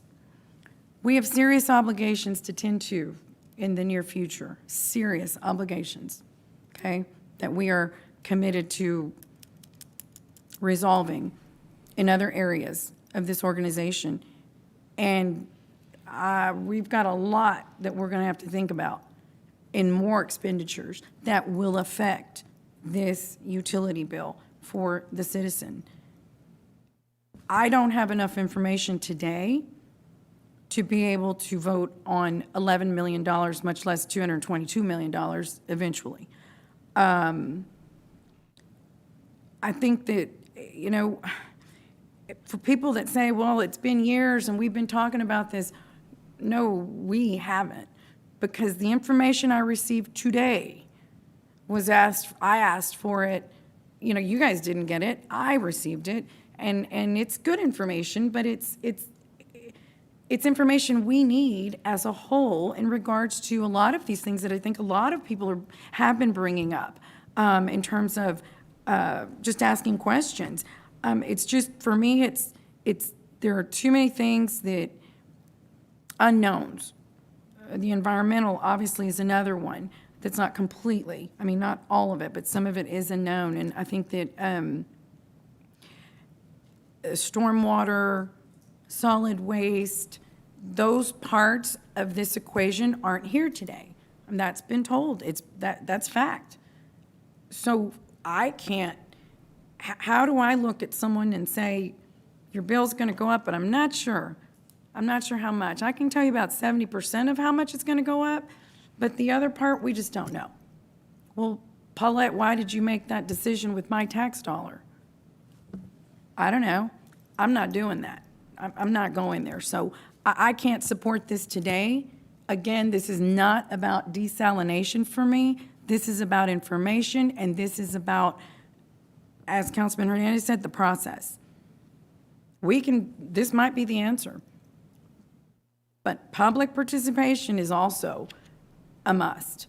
At least putting out the information so that everyone knows the same thing. We're not all going to agree, but everybody has the same information. So that's where I stand on the issue. Thank you. Excuse me, Mayor. There's a lot of comments. Can I say a couple of things back to Councilmember Guajardo, Councilman Molina, and Councilmember Hernandez? Kind of in no particular order, but we'll start with you, ma'am, ladies first. So the environmental concerns, we are continuing our due diligence to address any concerns with that, because we do realize it's an impact, but we do have experts that are on the Freeze and Nichols team that have built desalination plants around the world, around the country, recognized experts, and they know what they're doing with the permitting. They're helping us through that process. So we're continuing our due diligence with that. The city website, cctexas.com/desal, has everything we've been putting out. We're not hiding anything. It has the presentations that were given actually about a month ago to a number of the environmental groups and the Chamber of Commerce. It's the same presentation, but that's available on the city's website, cctexas.com/desal. So again, we're not hiding anything. We're not hiding anything. We got the permits up there. We put as much information in. It's a work in progress. As new information comes in, there's an effort to keep it updated. As far as like the cost of other sources, and Councilman Molina had asked about that, I had a thought just about the wastewater effluent reuse. So several years ago, there had been pretty big studies that were done to how to consolidate it. And I know that was like $1 billion just at that time to consolidate it to make a couple of large plants. And you'd have to do something similar if you were going to take, all the effluent from our 6 wastewater treatment plants and get it. One, you'd have to improve the effluent so that it's treatable quality, and then you'd have to get it to wherever the treatment facility is.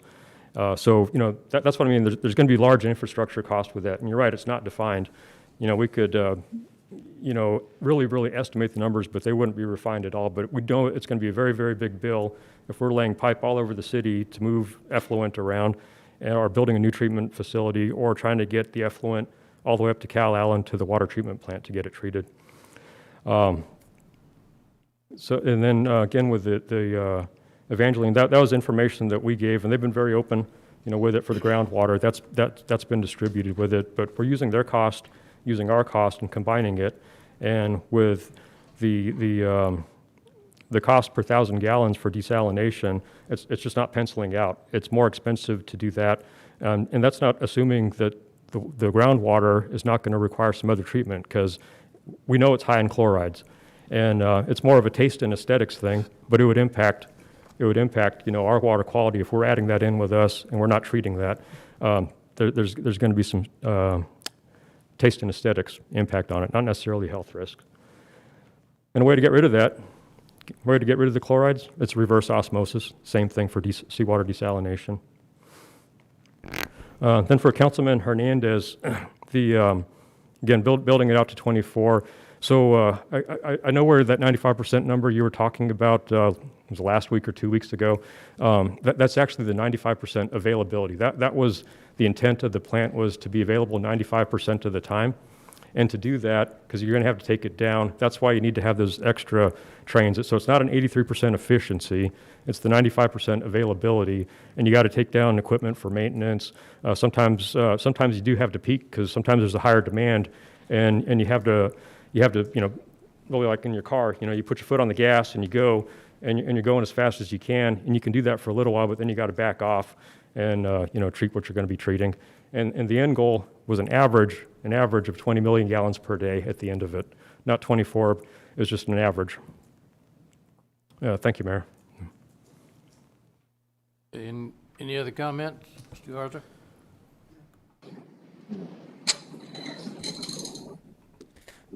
I really thought that when the last time we came forth and we went ahead and applied for the $2 million and approved the contract with Freeze and Nichols, that was going to take us up to the permitting, getting the permits. And I see $500,000 in this $11 million for permitting. And again, my feeling was that we were going to get to the permitting part, and then we were going to decide how we were going to procure it. Do we go out and borrow the money? Do we go out and enter a P3? How are we going to procure getting desal? I have been for desal from the day I walked into my position 8 years ago.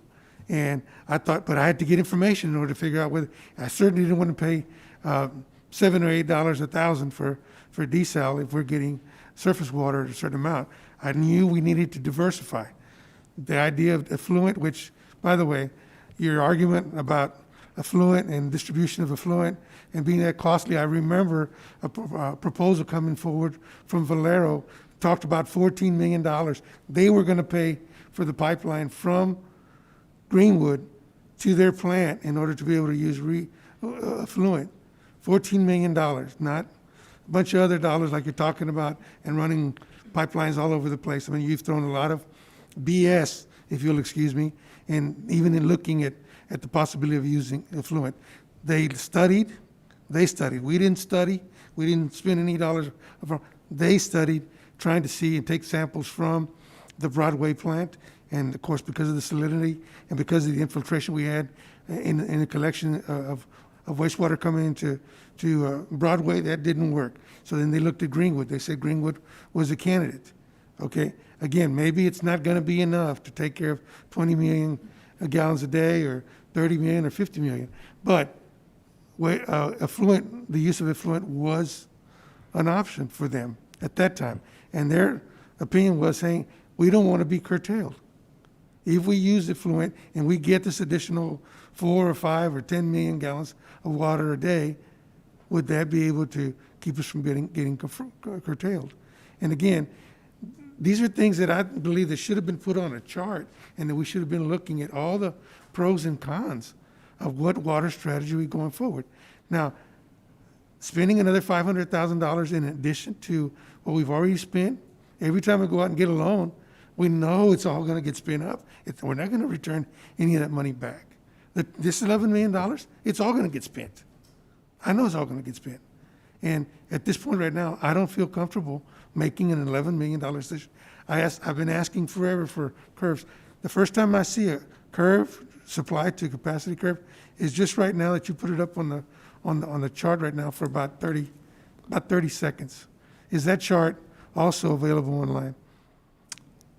Do we have that one posted? Demand to supply curve. That's the one I emailed to you, sir. No, you showed me. I emailed both of those to you. You showed me the consumption curves. You didn't show me the demand. I hadn't seen that chart until just Are you talking about the trigger point slide? Yeah. Yes. Exactly. That one has been shown at City Council. That's what City Council approved. Looking at that graph, it's been shown numerous times. It is online. Yes, sir. Yes, sir. It's probably in all the presentations, right? I haven't seen that. I haven't seen it since when we met with you, sir. We gave it to you. Since we did the $2 million loan, I haven't seen it. Okay, well, that was part of the packet that we gave to you. That we gave to all the council members. Okay, can you put it up on the board just real quick? Yeah, would you put the presentation up, please?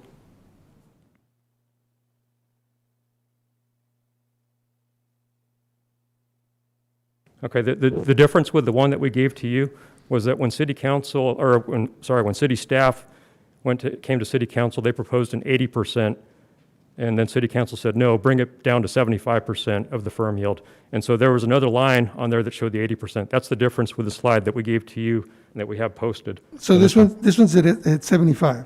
Yes, sir. Okay. Because that's what city council approved. At 75, I mean, maybe I don't know how to read But at 75, is this particular curve, this particular graph, telling me that we're going to be at 75% capacity from 2020, between 2021 and 2022, I guess? Yeah, around To 2022. 2026? Is that what we're anticipating? Yeah, so what this is, the blue is the demand. That's what Yeah. I'm reading it too. And so demand goes up in 2022, 2023, and so it goes up. The red line is the 75% of the firm yield, and the yellow line is the firm yield that came from the city's water model of our water sources.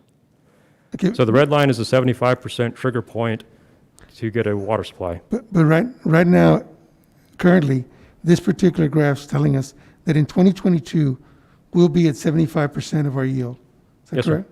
Correct, right? Yes, sir. So if the lead time, say for instance, if we got the permits in December, we get the permits tomorrow, right?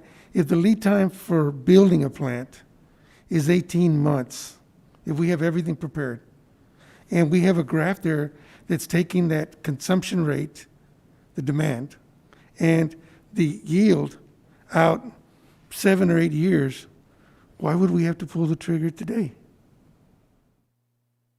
Well, city council is the one that designated the 75%, sir.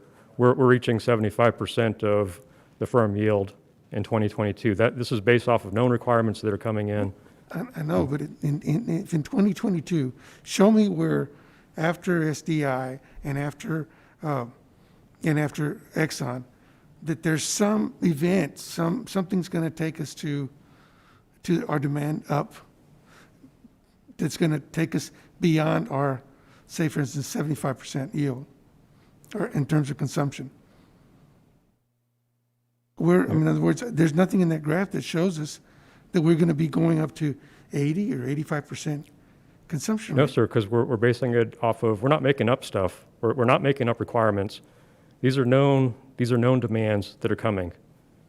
San Patricio Municipal Water District, they submitted a request a month ago to start pulling water for Exxon. They're not going to take, the full amount right now, but they're starting it. The demands are coming. But that number's already in there. That number's already in there. Can you pull the So slide up? beyond Exxon and beyond SDI, what's going to take us from 75, say, to 80? Where are we going to bounce up to 80 on the consumption side that says today we have to, in order not to hit 80, we have to get a new water supply today? We're not aware of any known demands. I mean, there's a lot of rumors of different companies coming, but no one has put down paper and said that, hey, we want to get a contract with the city of Corpus Christi to pull more water. So we're at 75%. That's why we're pursuing the project. Where it goes up on that graph, can you go back, please? Go back to the trigger point. Yeah, that's it. Where it goes up in 2026. That's the intent when the desalination plant is in operation. And that's why our firm yield goes up, because we have access to another 20 million gallons per day of water. So it goes up, our trigger point goes up, and we have that room in between so we can accommodate a little bit more growth if it comes. But we don't, in other words, say for instance, do we know what the lead time is for one of those plants? Say for instance, SDI. How long does it take them to actually say, we're announcing we're going to move into Corpus Christi and we're going to have a plant operational and we're going to be needing water by this particular time? What's the lead time? Our goals in terms of getting a new water supply should mirror an average of your industrial customers' lead time in actually getting the plant and getting it operational. Otherwise, we're buying and we're going out and getting additional water supply before we need it. That means we're paying for it. It does, though, doesn't it, Kevin? It does, yeah, Councilman, if I can add, this is, and Kevin and When did they come in? Steve can elaborate, but the timing of this is based on the timing of those two agreements that we did, most notably the Steel Dynamics and the Exxon. Those we have signed letters, and the timeline is based on those. In fact, we're close, and Steve can probably elaborate, but we're close to being past the firm yield level. Right, I mean, they increased, they moved the time forward, backward a little bit. They did. Can you go to the microphone? Yeah. For the record, Steve Ramos, Water Resource Manager. You're exactly right, City Manager. We used the known projects that are coming in. We didn't speculate or try to speculate whatever foreseen in the future that could come. We wanted to give you what was going to happen and a projection of that. We could adjust for those lead times that's built in. So I think we wanted to present to you what was going to happen that we for sure have in contract. And that's been explained to me already, and I understand that. And again, I'm trying to tell you that in terms, Bob Paulison with Board Industries came up here and did a presentation. And part of his presentation was to tell us that the cost of desal would be lower if we got higher utilization of our water resources, right? So that means that yeah, if instead of selling just 50% of our water supply, we sell 70% of our water supply, right? Then the overall cost of water is going to drop because you're getting additional revenue for a resource you have. So the whole point is that it's not only true of desal. When we go to desal, if we get higher utilization, then your cost of desal is going to go down. That's also true of all our other water. If we get more utilization of the water resource we have, then we'll have more money to be able to fix the water distribution system that we have to fix without having to constant borrow. Now, again, when you go, and I think Councilman Smith had made this argument before. Now, even if we adopted a 75% yield number of capacity, we've got to get looking at our next water resource. We should always be looking at our next potential water source.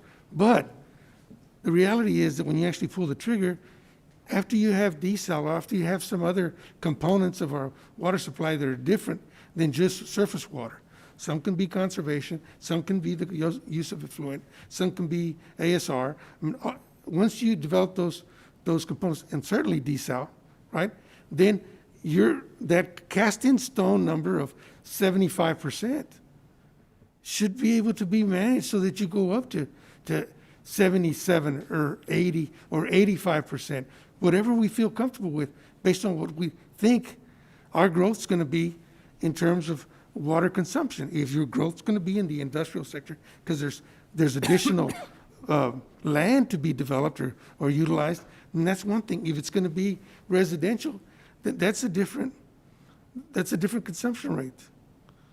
So we haven't done any of those analysis, in my opinion. Maybe you have, but we haven't seen them, and that's a concern. That's if I have a doubt or a concern, or that I don't feel I'm well versed enough in order to make a decision of this kind, I'll vote no. I'm serious, and I'm sorry. That's the way I feel. Thank you. Any other comments? Yes, sir. So we do talk to quite a few people just to see what kind of demands are out there. You know, the EDC, the port industries. We stay in communication with them, San Patricio, periodically, just to see if they got any new. And it's just it's to get that information coming, because there's a lot of rumors out there about, all these companies are coming, but we haven't really seen it. And again, we don't have anything a written contract that says we need water, because that's what we need, and that's what we base our projections on. Internally to the city too, I mean, we talk to planning, development services, we participate in their meetings. Just, as developers in particular, if they're going to be building a large neighborhood, is that for like kind of existing citizens to move, further out, or is it because of, SDI coming in? We talk with them so that we could try to stay abreast of what the requirements might be. So, I mean, we're not doing this. We're reaching out to people just to see what kind of demand there might be. We're proactive about it, sir.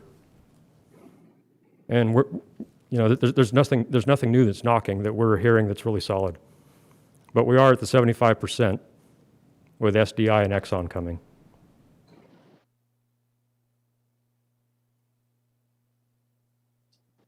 Yeah, it's on.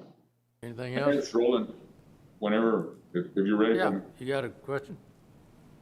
Well, I just want to make some comments. I guess, number one, I've only been here a short time, meaning, I guess now, 16 months? No, I can't count. 20 months? It feels like, longer than that, maybe 20 years. And I would have to say, I've seen about a dozen presentations on desal. I've seen multiple presentations on the trigger point. And one in particular that I remember was when we made the decision when we were applying for funds that in preparation, because of something that may be on the horizon, that we have an application for, or we look at a plant for 30 MGD in lieu of 20 because of the anticipated demand. Now, I recall that meeting being probably 6 months ago.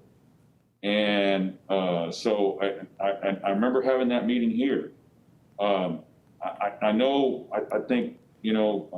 Steve's been around the community, talking to the public about desal. Obviously, I know the EDC has had several meetings with regard to what industry requires and what the demand is going to be. So I think that, unfortunately, the challenge is that we probably haven't necessarily met with the market that has all the challenges. And I met with somebody today. In fact, they spoke in public comment today. And I said, I can't argue with your passion. All I can do is give you the facts. And here are the facts. With regard to the environment, the salinity, as Kevin had indicated a while ago, ranges from inflows and outflows is 25 to 45 parts per thousand. And the salinity that would come off of the desal plant is 0.3 parts per thousand. So that what have you helps to remove remove that argument. The other argument is that we've seen models. I've seen at least 3 different occasions, and I think we even asked to add the Evangeline cost. And then the last model I saw, which might have been about a month ago, they had indicated that the cost of the Evangeline, because of the additional treatment that we would have to do, would still exceed the rate model that we have for desal. So I understand that we're close to an election and it's difficult to make the decisions because everybody's tugging on us. I've been getting tugged on all week. I've had individuals call me, but with regard to the cost, one of the things that I said to a few people yesterday was, Rudy, I agree, you're right to an extent. If we get 11 million, we're probably going to figure out how to spend it all. If you're like anybody in my household and I give somebody $100, they've got they got their eye on 150, So I agree with you, but this is going to take us to the next step. And the challenge is that the Texas Water Development Board has a deadline of September 8th. Correct me if I'm wrong, Peter? That's correct. That's the correct deadline. We called them, in fact, yesterday. We knew it, Yes. And we had it in our application, but I had Kevin call Water Development Board to confirm that, and could we get any type of an extension? The answer is no. Now, in the long run, if we lose our place in line on these funds, then the 30-year impact is in excess of $30 million if we decided to go through the whole process. So all we're doing today is making a decision, in essence, to put together a budget to determine that house that Gil said that you're going to build. Well, you're still going to need an architect. If it's a complicated house and you want it customized, well, you're still going to have to pay an architect and an engineer to figure out how much it's going to cost. It's not like you're going and getting a spec home and you're just picking them all out for $200,000 or $250,000. This is a very customized process. The other argument that why wouldn't you get a second opinion? Well, we've got a team of scientists. It's as if you're going to a team of doctors, to use the analogy that was on the news the other day. So I'm just wondering once again. I think we've had a very public process. Can we improve upon it? Can we have a virtual public process? Yes. I would rather do that than comment on Facebook. I would rather have a process that those individuals can call. I posted on Facebook yesterday, call me for the facts. And yet somebody wanted to argue there on Facebook. Well, that's not the place to be able to have a public forum. So I think we could do a better job having a public forum for those that still have challenges with it. But when the EDC's done it, when we've done it, when I know it's gone to Kiwanis, I believe it's gone to Rotary, when it's gone through all out the community, we're not living in a vacuum. So the argument, once again, about with regard to the environment, the salinity is inconsequential in comparison to what the natural inflows and the outflows of the bay are. So with that, I just to move to the next step at a cost of not moving, cost us $30 million, because we're still going to move. If we table this today, we still have an obligation because of all the money that we've spent already. Let me repeat that. We still have an obligation because we've already spent $2 million to go down that road and to find an uninterrupted water supply. And we've already got an agreement with Gulf Coast Growth Ventures. We've already got an agreement with SDI. We've already got requests from San Patricio County. So because to help to support their demand because they want to economically grow. I mean, I just, once again, don't understand it. You know, when Mary Rhodes, everybody thought that that council was nuts.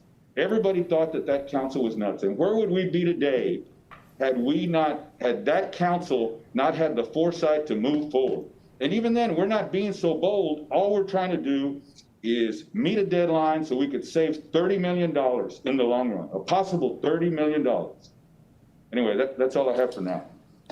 And I've got some comments. Okay. So to follow up with Councilman Barrera, if I had to vote today for the desal plant, the $220 million, I would not do it. Based on some other comments, we don't have all that information. But we're just doing a step in the process here. And we look at water on a decadal scale. We look at 50-year horizons. And what we're doing today is perfecting these permits that would give us about 77,000 acre-feet and possible water in the future. To put that a little bit in perspective, right now we're consuming about 100,000 acre-feet, and the graph up there takes us up to 148. What we're doing is we are ensuring a water supply that'll last past my time and hopefully my kids' time. And like Councilman Barrera said, we're looking hard in the future. We may not need to build that plant today. There could be some things that keep us below that 75% figure.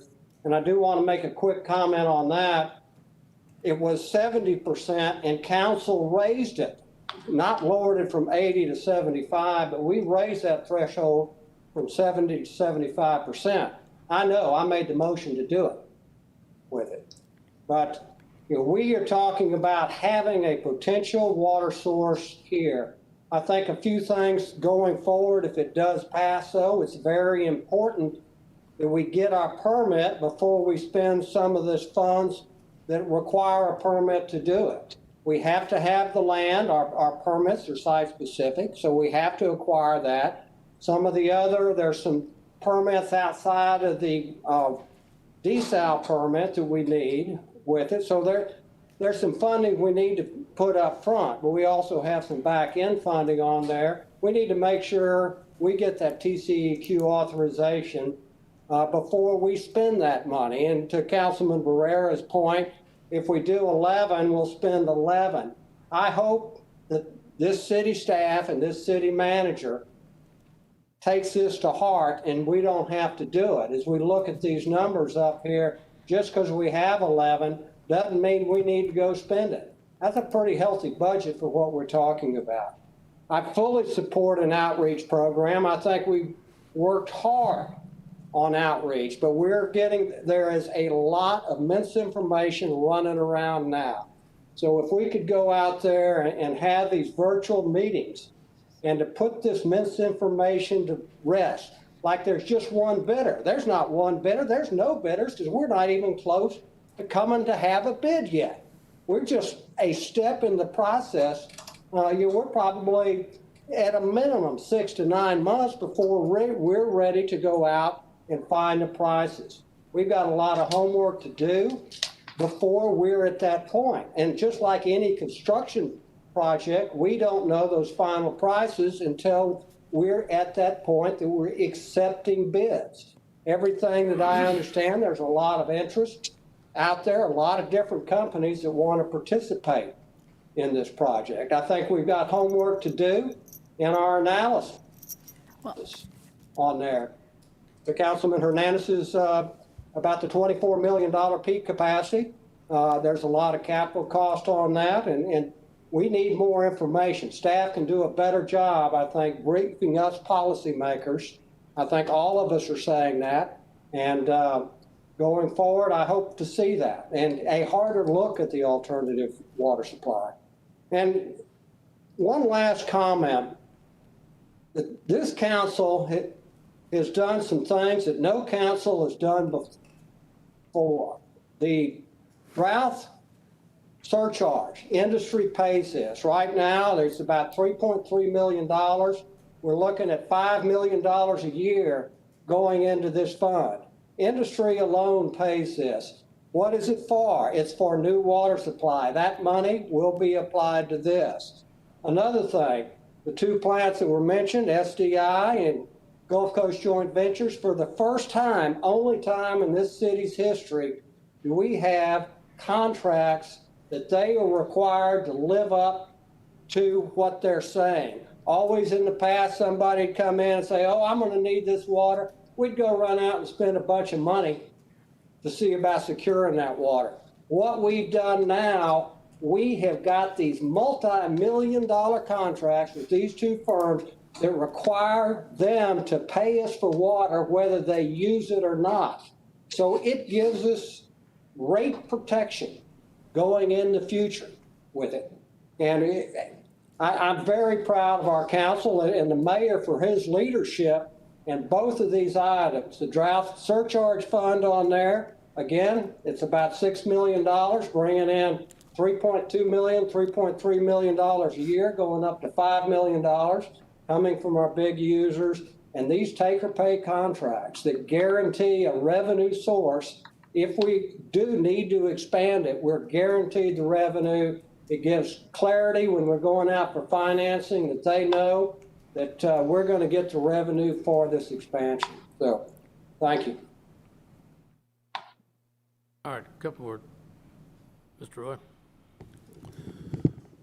Well, you know, there's a couple things that I just wanted to, a couple questions I wanted to ask. And, you know, I think this is a difficult decision. I think it's difficult based on just the scope of all of the things that we're dealing with, a lot of the unknowns.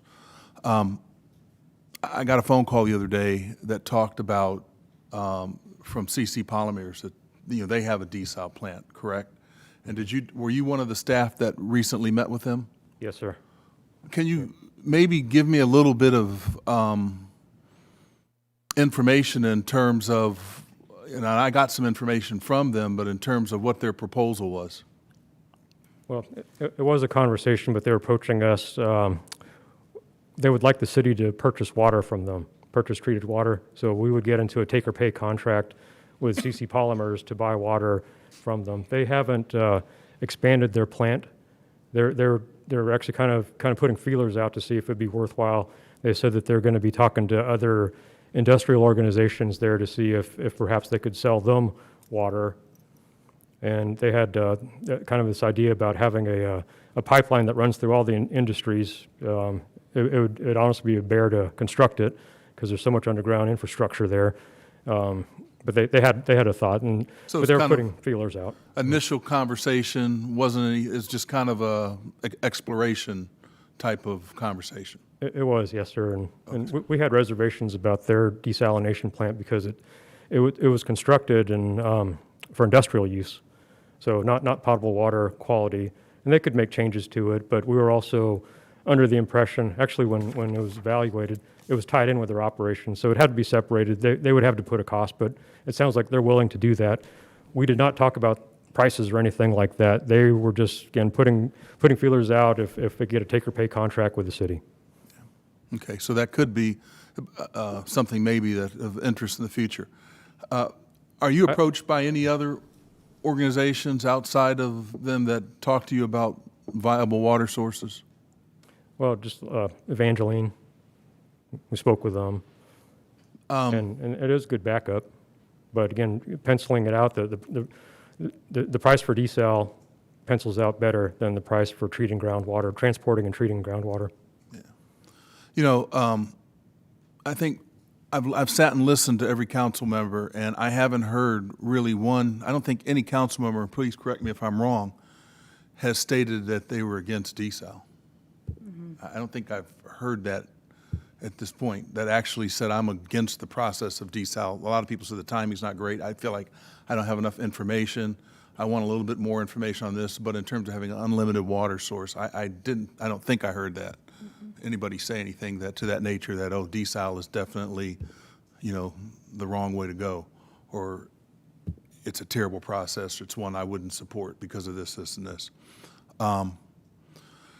You know, one of the things that I keep thinking about is how long have we been in that agreement in terms of an industrial agreement for them, in which they contributed money? You take a look at all the... 2018. 2018. It was established in 2018. You know, I do agree with what the other council members are saying, is that we need to improve our communications. You know, and when I look at the fact, and I look at some of the benchmarks that we've went through going through this process, I mean, you had a group out there that went out and they did, in their opinion, probably an aggressive campaign to petition so that we could, and if they were successful in that petition, then that would have forced us to put it on the ballot, right? Mm-hmm. But unfortunately, good, bad, or indifferent, you can blame it on COVID, you can blame it on whatever, they didn't have the number of votes to be able to take that forward and put it on the ballot. But still, I do believe that we need to make sure that we have a process to make sure that the average individual that wants to know or seeks that information has the ability to get the information. You said it's posted on the website, correct? Yes, sir. Because there's a lot of people out there that I talk to, there's a lot of misinformation. I try to stay off Facebook for that reason, because 9 times out of 10, it's about 30% accurate. But I look at the people that have been putting their money, the industry, because they say, well, industry doesn't support this. Industry hasn't put forth any money. If they want this, then they should help. But industry really has helped. Am I correct? Yes, sir. Yes, sir. And it's voluntary. Yeah. They've been voluntary. To an extent, though. To an extent. What's your definition of extent? A $7 million extent? No, it's a percentage, isn't it? It's 25 cents per 1,000 gallon. No. The total of what they put in is a percentage of, let's say, this project, paying for it. I thought y'all had given us that before. We did. It's gonna... 60%. Yeah, of the debt service. So they're paying pay 60%. Of the debt service. Right. Right. Yeah, that's pretty, I think that's significant. No, yeah, I just wanted you to know. Yeah, I don't think it's insignificant. No. So I look at that process and I think about that in terms of our relationship with them, and what does that say? What does that say with us as an organization when we attract business or industry to come here and we say we're going to put this in place so that we can have a supply, an endless supply, or have a supply that we don't have to make sure that in the future we can deliver. Because really at this point in time, when we entered that agreement, and please correct me if I'm wrong, then we have an obligation to make sure that they have water, right? We have an obligation to everyone, sir. No Yes, sir. matter what the source is. So whether it's desal or we go out and buy it or whatever position that we're in, if we get to a point where we run out of water, then those organizations that we entered that agreement with, they're going to say, hey, I'm sorry you didn't do your homework. I'm sorry you didn't pull the trigger fast enough, or you pulled it too fast, or it cost you more money. We had an agreement. Yes, sir. Those are the points I just want everybody to remember, because I think that's really important. I get that. I don't know, in this process, would there ever be a point when we can communicate effectively to everyone? I don't know, in this process, is there ever going to be a point where we can make everybody happy in terms of understanding the background of it, how we came to this decision? I mean, this has been going on 8 years, a lot longer than I've been a council member. And I've tried to just do the best I can in terms of reading and trying to understand the history. But I do believe that what I believe makes this city the city that it is and where we're headed in the future is that we try and do the right thing. And as we saw earlier today, sometimes you can do all the planning in the world, but things happen, things break, and we got to fix them. So I understand all of this, but at the end of the day, I also understand where I think this city's headed. And I think that's probably the most important thing, at least in my realm of thinking. I think everybody's had a chance to say something. You want to say something else? Go ahead, quickly. Real quick, I want to address some of these things. You know, the whole thing about this is not getting stuck on design build. And this is the kind of the argument that I think that we're taking these steps, but we're taking these steps quickly without getting other information in terms of the design build aspect. This is just design build, right? If we're going to go out and hire an architect or do design, then we're doing design build. We're not looking at other options or builder, owner, operate type options, just similar to what Alice did here recently. As I understand it, Steel Dynamics and Exxon are already part of that curve that you talked about within the 75%. Is that correct? So we're not even talking about them. Their agreements are already part of what we've built in. It doesn't go beyond that, what we're looking at. Not to mention, you know, CC Polymers does have a plant that's already built. Yeah, they need to modify it in order to do potable water, you know, to add back the minerals into it or whatever. We haven't even explored that option. I think we just kind of had a cursory meeting with them. We just haven't looked beyond this. You know, and it hasn't been through the lack of me asking. I've been asking for a year for this information. A year. Since basically when I got on council and started looking at desal, I've been asking for other information and nothing. I got nothing. So, you know, we're sitting here and I'm here, you know, talking about this. And it's not, like I said, it hadn't been through a lack of effort on my part. Heck, it took 2 months just to get the information that Friesen Nichols had on their modeling, where I discovered they were talking about a 24 million gallon a day plant, not a 20 million gallon a day plant. So there's, you know, the lack of information that I've requested for. I mean, just, it's been frustrating. It has been truly frustrating. You know, like I said, I'm for desal. I think desal is an option. I think you know, being a former naval officer, we did desal on ships. I'm familiar with it. It's not a bad thing. It's just frustrating that we haven't looked at other cost options. Not to mention, we still have a lot of other issues. The EPA consent mandate is going to add $11 to our water bill or utility bill. The issues that we're having with water, the towers that we haven't been able to put on because of the infrastructure can't maintain the pressure, another $9. We haven't even talked about stormwater. We haven't talked about solid waste and their needs and what that's going to kind of upward pressure that's going to be on the utility bill. There's a lot of information that we need to have, you know, and to Councilman Guajardo's point about, I'm going to vote on something, but I'm not really sure what it's going to do to your water bill, but, you know, I'm going to vote on it. We know that doesn't, you can't do that.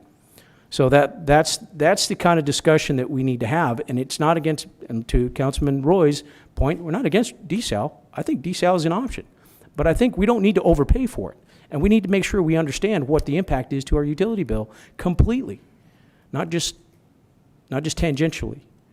Anyway, that's all I have, Mayor. Thank you. I think everybody's had a chance to say something.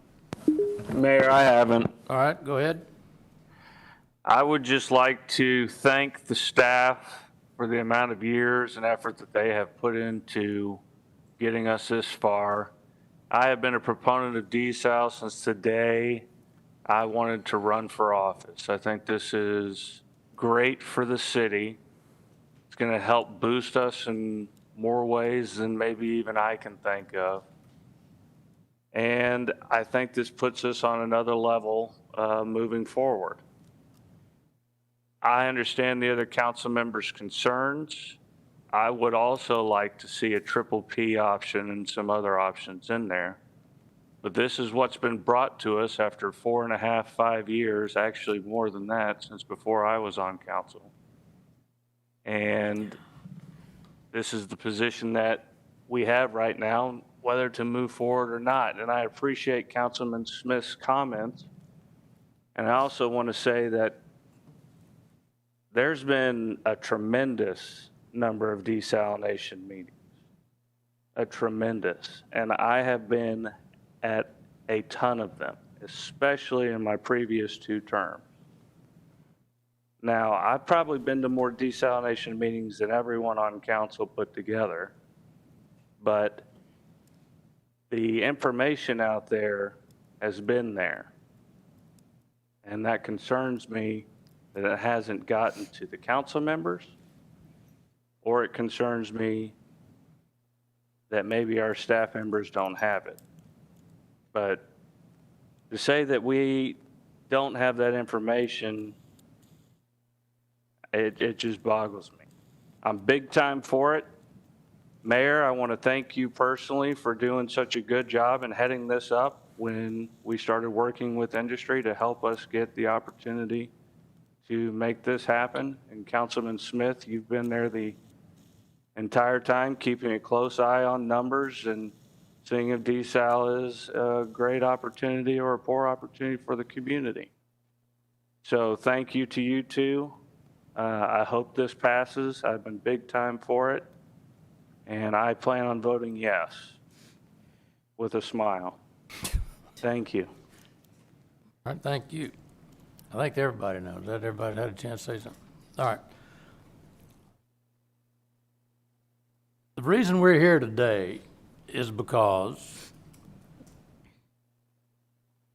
trying to find a water supply for our region has been on the table since 2001. It was in the Region N plan in 2001 in terms of desal and water needs for our region. This issue has been discussed by 5 mayors and 11 councils. This council, in its first term, well, I take it back, not this council, because we got some new people on it. But when I got on as a council member, and then we had the 37-day mayor, and then I got to be mayor in the middle of the year, our number 1 priority was an uninterruptible water supply, streets, and wastewater. This year, our priority goals were water, wastewater, and streets. And I think we've done yeoman's work on all 3 of them. We're making progress. We're going to continue to make progress. This item goes back to when it was discussed by Mayor Martinez. Rudy Garza was on the council. When it first started, really, it kind of hit the council stuff, but that's when it first started. Rudy was one of the big proponents of it.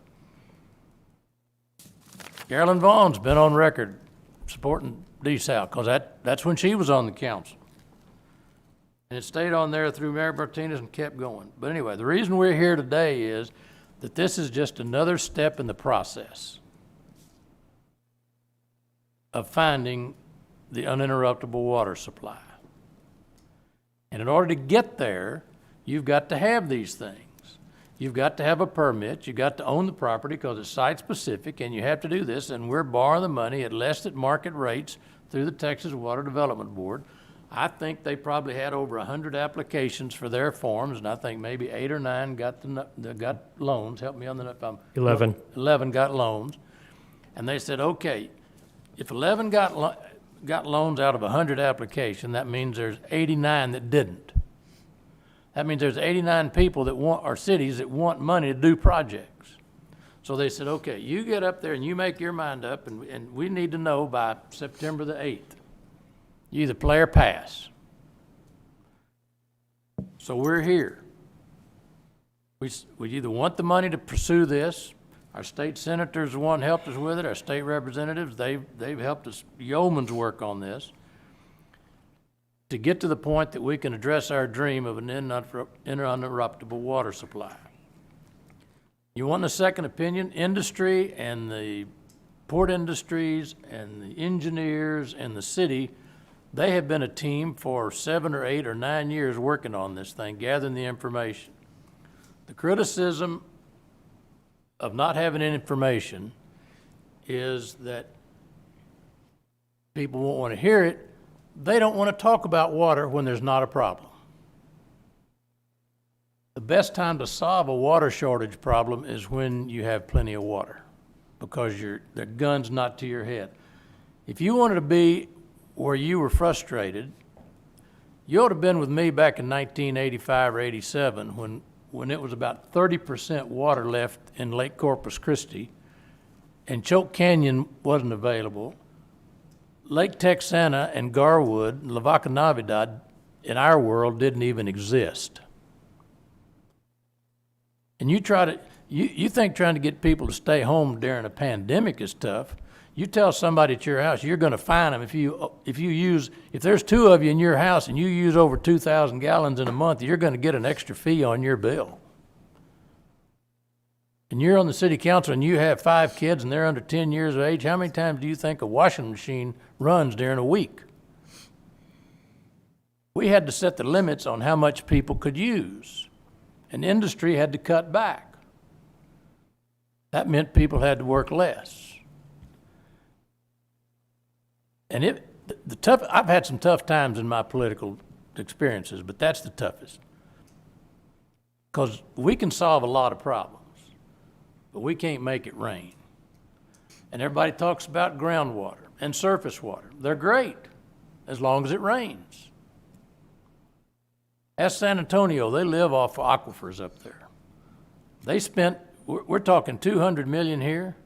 They spent $1 billion, almost $1 billion, and your city manager can tell you this information, plus or minus $1 billion for about 35,000 acre feet of water. Isn't that about what they got? Maybe 50,000 acre feet of water. Almost $1 billion, because they at one time were totally dependent upon the Edwards Aquifer. Now they've diversified, but they've got a separate apart from the city water system, San Antonio's Water Authority, SAWS. They can get the money any way they want to. The city doesn't have anything to say about it. Do they appoint members to the SAWS or they get elected? But those members, I think they just added a flat $10 a fee or $15 a fee for this new water from the La Vista Bridge on top of their water rates. If you're going to have water, you're going to have to pay it. And and our goal on this whole time by the council's design is that we wanted to have minimal, if any, rate shock. And we are very, very, very close to that based on the participation of industry, the volunteerism, and the way this is calculated when the debt will run out and the new debt will come on. But in order to get there, we got to take this step today. You know what the biggest criticism was back in 85 and 87 and 88 when we were running out of water and we had to ration? You guys ought to get out there and do desal. I don't care if it costs $10 a thousand. We need water. Well, it was a pretty substantial difference between desal cost back in the 80s and compared to desal cost today. It just wasn't economically feasible. We just had to pray for rain, and we got it finally. But then in 2015, some of you don't even realize this, and the reason you don't realize this is because of the drought that we went through and the water rationing that we went through in the 1980s, is that when we purchased the Lavaca Navidad and the Lake Texana water rights, and then we caught a lot of flack because we said, why were you buying water 150 miles from here? That means we got to build a pipeline. Rudy was around starting about those times. You were on the council when they built them, or close to it, or phase 2. I wasn't on the council when they built the Mary Roads 1 or 2. But Frank Brogan and the port designed it, and I mean, if Frank Brogan's known for anything, it ought to be his ability to take nothing and create the Mary Roads pipeline. He was phenomenal. But we've got the reason you didn't realize in 2015, our total water supply was down to 29%. But you didn't know that because you had Lake Texana, Garwood, and the Colorado River. And it came down a pipeline. Because if we'd have been dependent on Choke Canyon and Lake Corpus Christi, we'd have been back in water rationing at 29%. But it was the foresight for those of us in the 80s that saw we had to go buy water. And the city, you can go back, we were on a take and pay for for Texana and Lavaca Navidad, and we paid for years and didn't get a drop of water. That was one of the reasons they went ahead and built the pipeline. We're spending money, we might as well get some water out of it. So the reason you didn't realize and the community didn't realize, we cut back a little bit in 2015. I remember that from consumption because we didn't know. But it got to 29.7%. That's combined Choke Canyon and Lake Corpus Christi.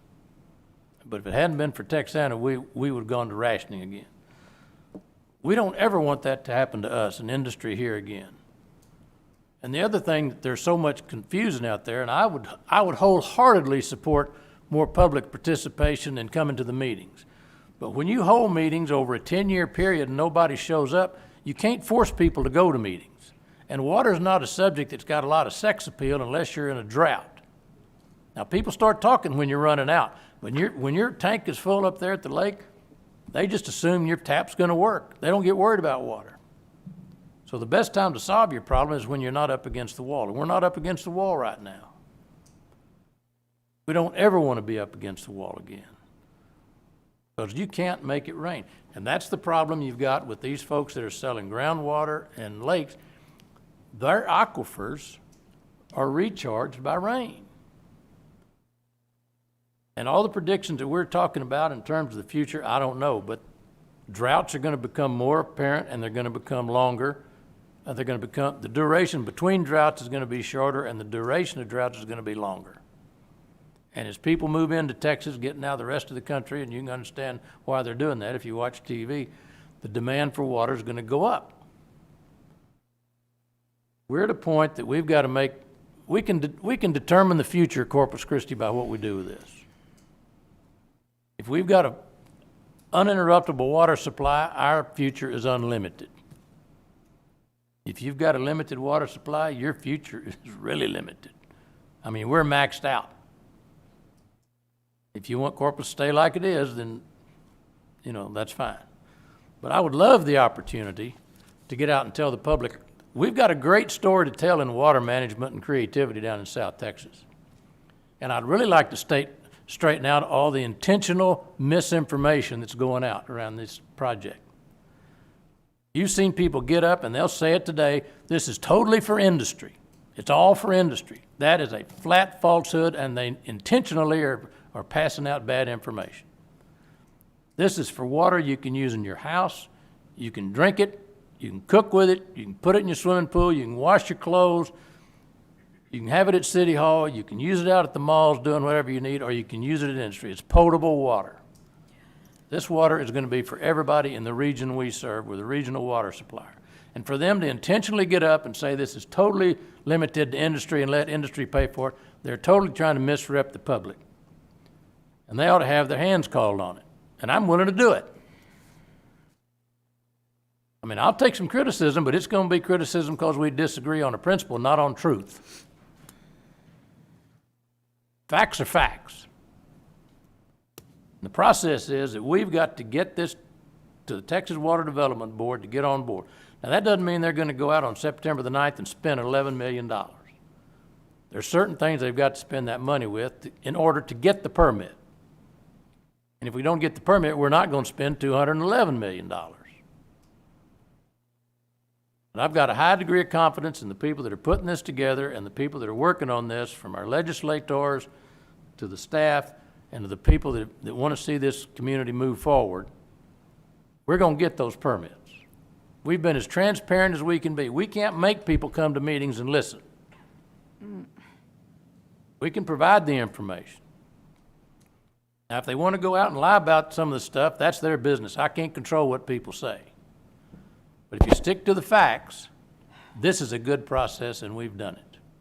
And I would encourage us to move forward with it. There's not that many people out there doing it, but there's a few that are trying to start and kill it for whatever reason. But if they're looking and interested in the future of this city and the future of this region, we've got to move forward with this project. I've got a comment. I'm shocked. Go ahead. Because I think the future of this city is not desal, it's the people. And we are sitting here talking about industry, which we love. I appreciate what they bring here. It's a two-way street. So I'm going to put that aside, because it is not about industry. It is not about desal, as you said. We're talking about all these things where, as you like to say, we are in the woods. And no one's sitting here going, well, hold on. What are we going to tell people? Because it has been said, there are parts to this utility bill that the utility bill will be increased or will be impacted with other parts, not just desal. We know that. So I want to make it clear. This is not about desal. This is not about industry. This is not about, a vote against the future of the city. No, this is about, let's just keep it basic. The people don't, who wants to talk about water? That's not fun. Nobody's going, oh, there's a meeting on water. Let's go down to City Hall. I agree. There's a meeting on water that's gonna make your utility bill go up $20. You will have this packed. So if I don't have numbers that your constituents are gonna ask you for, how are you representing your constituency fairly? We're not here for anyone else and all these processes and all these, we're here for the people first. All right, then And vote it's a against simple answer. What is it? I don't know it. right, If well, you know we're- it, and you can tell the people of Corpus Christi, yes, your bill's gonna go up, the 11 plus this plus that, but there's a couple of pieces in there that staff has told us they don't know, then we're not ready to move forward. And somebody brought up homework. That's called homework. If you can give me a piece of paper that says, this is how much, Paulette, it's going to go up, exactly what Gil's been saying, comprehensively, then I will gladly take that and say, yes, constituency, this is what it means for me to make this decision. All right, then we need to take this step today because those are the answers we've got to get in order to get to the answer that you want. No. If we don't do That's that, if called we don't. homework. No, you don't. You don't You know don't what. gamble on that and say, I understand what you're saying, but I don't believe that is the way. So you're saying, let's vote on $11 million and then we'll let the people know how much their utility bill is gonna go up. I got two 80-year-old parents. I'm not gonna do that to them. That's I'm fine. not gonna say to them, your bill will come. I'll let you know how much it's gonna be after we spend $11.4 million. I'm sorry, I'm just tired of hearing all this fancy talk about desal and the process and this. It's simple.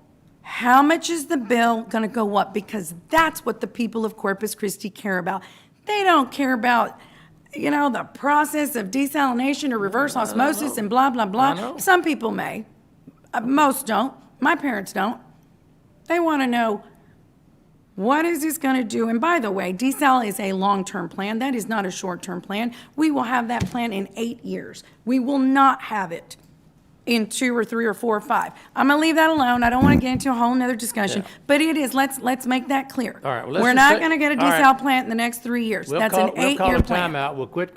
We'll campaigning and let's just vote on Excuse this me? issue. Mr. Mayor, this is Greg. And one quick question to staff. Yeah. If we pass this today, what is the rate impact? Do you know that question? No.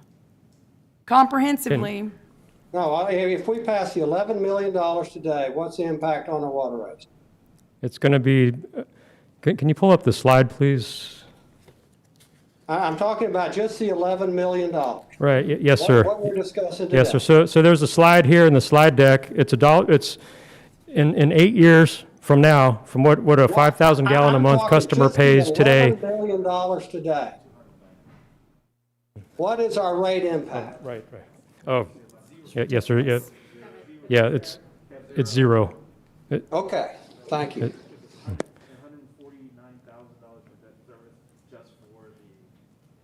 Okay, yeah, so the answer is zero. It's already built into the debt service is built into the current rate. So we can afford to pay the current debt service and the 11 million with the current rate structure that we have. Yes, sir. Mhm. Yes, sir. Sure, so the question was, if we borrow 11 million, is there going to be a rate increase today? The answer is no. No. The current rate assumes a level of debt service payment for the 11 million. Thank you. Because we're bringing in the 25 cents, $3.5 million. Yeah, and then let's have Steve talk a little bit more. So we have the 25 cents that brings in approximately $3.5 million. Our debt service for the $11 million would be approximately around 149,000 with a 2.15%. And so we would be able just to pay that debt service with that 25 cents as. Yeah, you'd be able to that do more than 25 that. I mean, we're collecting $3 million a year. $3 million a year in the The debt debt service is 100,000. Yes. Is that what you said? 100,000? Yeah. 149,000. So we have 2.9 million left Mayor, after you pay the why debt why don't service. we just use that instead of borrowing $11 million? You don't have enough to do what you need to do. That's an option, but this is like the mayor said, 100 agencies applied for this low-interest loan, and only 11 were granted. This is a good deal for us. It's a long-term investment, and so. Well, like I said, the consequences of not taking it have a $30 million impact. Should we go ahead and borrow the $200 million? That's the problem. If you really want, if we get desal, then, I mean, this is all for the people. So if let's just say, for example, we turn the money down and we do get desal, then that's going to affect the rates even more, of which we don't know what it's going to be. But if we do 11 million now, there's no rate. So what happens when you do 200 million? I'm sorry, but I got to answer that. I mean, yeah. I'm sorry, I was called a liar a couple of times by Councilman Barrero about not having seen some of those capacity charts and stuff. At this point, there is a risk. We are going to spend $11 million. We're going to borrow $11 million, and we're going to go out and spend $11 million, and we don't have a permit for the site that we're going to ask to build a plan on. There is an $11 million risk right here. But even there's no risk. There's no risk that we're going to build a $200 million, but we're spending $11 million that we might not need to spend. In my opinion, if you have to have the land, if that's required for getting the permit approved, then go out there and negotiate an option on the land that if we get the permit, we buy the land for $1 million. In terms of the other $500,000 that we need for the permitting, I thought that we had paid up to the permitting part with the $1.9 million. There's federal permitting requirements. I'm sorry? Federal. We have to go to the Army Corps of Engineers and do additional permitting. Okay, but to get the state permits, we shouldn't have to spend any more money.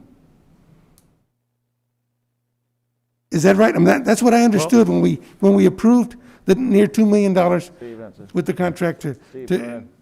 So to answer your question, sir, the 2.75 million took us up to submittal and admin complete.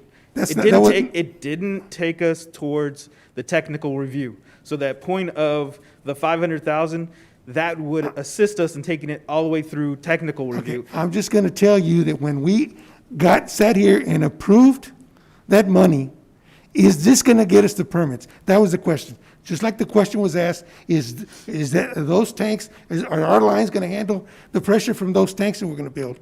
The question was asked, are we going to get the permits in hand, shovel ready with this 2.75 million? The answer was yes. You said yes, Steve. Submittal. No, not submittal. The question is, are we going to have our permits in hand? Not for submittal, not for an application. You can put an application in for a loan. That doesn't guarantee you're going to get the loan. The question, and this doesn't even guarantee. The answer was, are we going to get the response to the permits? They can tell us no on the two permits. And again, we're risking $11 million when we don't have the permits approved yet. And to speak about that, to add to the ability to take this loan gives us the flexibility. We can ask to move the point. If we don't have the permits yet, we can talk to the Texas Water Development Board and move that point for the next tranche, the $211 million. Exactly what you're saying. We can take these small incremental steps that would take out the risk of this project. So it would help us to do exactly what you're saying, to make sure we have the permits in hand before we go to the next step. Do the land acquisition that we're continuing to do right now. Do all the things that you have pointed out what we should be doing, we are doing. This flexibility, this next step in the $11 million loan allows us just to take that next step so you can ask all those good questions that you're asking, to make sure we have all those things in place, to do the due diligence that this community deserves and should have.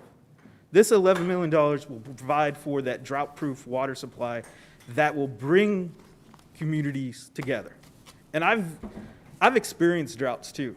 I worked as the South Texas Water Master in the drought of record, working with communities in Lakey where they had no water whatsoever, putting my hand in a well to determine whether there's a difference to say this landowner or this community gets water. I've been there. And the mayor and everybody is right. No one wants to talk about water when there's water they see. They only want to talk about it when there's no water. It is hard to do what we're trying to do here today, is to make sure we take these incremental steps so that everybody knows what's going on. And I love going out and talking to the community. I've met with multiple people from the Greater Good to the PIC to just people out in the world going when we did City Hall and the malls and talking about our water sources. We are a surface water-based utility. We have a risk every day to provide water to our communities. If it doesn't rain, yes, we will get into a drought. And those droughts have become closer and more intense every single year. Technically, we're not even out of the drought of record that we faced in the 2011-2013 timeframe. So to do this is part of that incremental process that has never been seen before. We are here able to debate this and answer questions because we don't have that gun to our head. And so just taking this little step, taking the $11 million, we've set up funding so that we could pay for that funds, is all been set up. All right, item number 19, I'll entertain a motion, or I'll make one myself. Does anybody want to make a motion? I'll make the motion, Mayor. All right, there's a motion on item number 19. Is there a second? Not, I'll second it. I'll second it, Mayor. It's rolling. All right, there's a motion and a second. I think we've had all the discussion.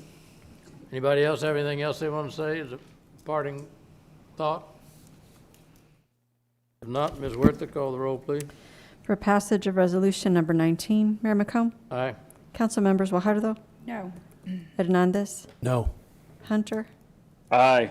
Molina? I'm gonna support this, only because I understand that this is not the desal vote. And I believe that moving forward with this is gonna allow us to complete our due diligence process that will answer a lot of the questions that a lot of us raised here. So with that being said, I'm gonna vote yes. Okay. Roy? Aye. Smith? Aye. Barrera? Aye. Garza? The resolution passes. Okay, thank you. And I appreciate all points of view, but I think it was the right decision, and I think will prove very well for our community. Number 20 is first reading of an ordinance. Thanks, staff, for your hard work. Oh, let's see, we've withdrawn 20? Yes, sir. Staff is requesting, All right. Item number 20, staff is withdrawn from the agenda. yes, they'll take it on September the 8th. Okay. Item number 21, an ordinance awarding 2 construction contracts to Hoss Anderson to mill and overlay Ocean Drive. Well, this is a good news story. Louisiana to Robert, and Ocean Drive, Robert, to Ennis Joslin Road. Come tell us a good news story. Thank you, Mayor, Council, Mr. Zanoni, City Manager. So this ordinance would award 2 construction contracts to Hoss Anderson Limited from on Ocean Drive, from Louisiana Avenue to Robert Drive, and then from Robert Drive to Ennis Joslin, and about $10 million. So this is going to be rehabbing an iconic drive for Corpus Christi. This area, when you drive it today, it is completely damaged.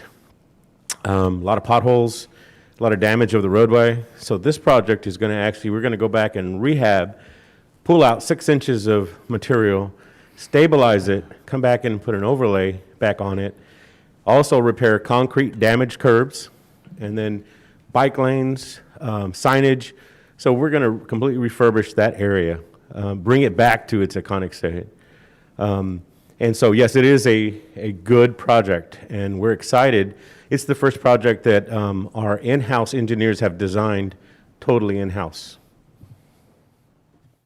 Good for them. So I'm here to answer any questions you may have about the project. When you gonna get started? Okay. Mayor, I'd like to say something. Yes, sir. This is Michael. So I've been wanting Ocean Drive to be redone, and I had a discussion. It was one of my first discussions when I was on council. It was with Mr. Edmond. And, you know, he told me basically that he was the only encouraging person that said it could be done. He told me it may not be cheap, but I think that we can do it. After so many professional opinions, other than his, said that it was impossible. So I want to tell him thank you, and I also want to tell Mr. Martinez thank you for getting this done. I have been supportive of this the whole way, maybe not as outspoken as I should have been or I used to be, but this is a big project. I'm very excited about this. I think this is going to be huge for the city. Thank you all very, very much. Okay, very nice. Anybody, you Yeah. have any other comments you want to make? So we're hoping to answer your question, Mr. Mayor, so we're hoping to get it in construction in October, sir. Oh, okay. Did I hear somebody from the room say? Yes, the cloud's raining out here. Okay. We're filling up that water supply. Mr. Martinez, how long do you think this is going to take? So there are 2 segments, but the maximum amount that we have on the contract is 10 months. We did speak to the contractor, and the contractor is still working out their schedule. But they feel they can get it done within the timeline. That 10 months is what is the allotted timeline that we gave on the project. And for both how contracts. long in miles are we doing? So it's approximately about total mileage, if you take both ways, about 10 miles, but we're covering the entire 14-mile stretch. And what I mean by 14-mile stretch, going to north and south lanes, it's split into 4 lanes.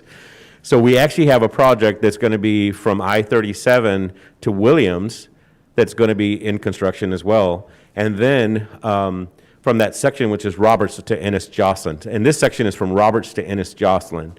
And that's all going to be done concurrent by 2 different contractors. Bay has the first section, and then the second segment that we're looking at possibly approving today, or reviewing the first reading today, is the Roberts to Ennis Jocelyn. So about 14 miles total. Okay, so we're going to do 14 miles in 10 months as opposed to where we did Louisiana, we did a half a mile in 2 years or 3 years, right? That's correct. And I'm not sure on a half a mile. When I got on council, I visited with the then city manager about this, and I said, please, can we get Ocean Drive done in our lifetime, my lifetime on there? I didn't think that would happen. So it is absolutely terrific news. Thanks, staff. This is the new day in Corpus Christi, our new way on here.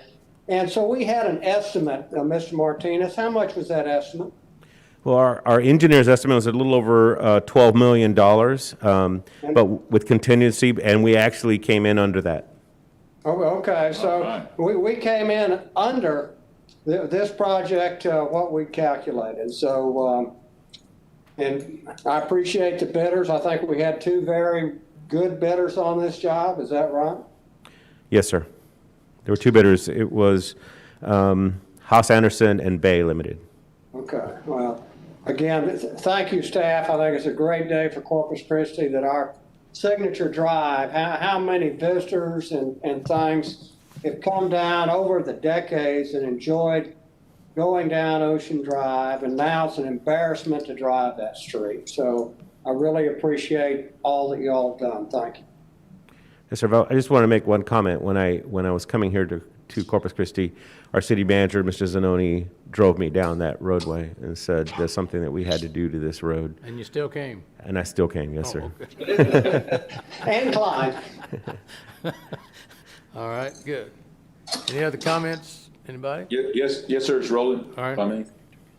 You know, Richard, thank you again for, hitting that out of the park with this one, you and your team. I mean, this is something really exciting. I've got, even though it's not my district, I get asked about it all the time.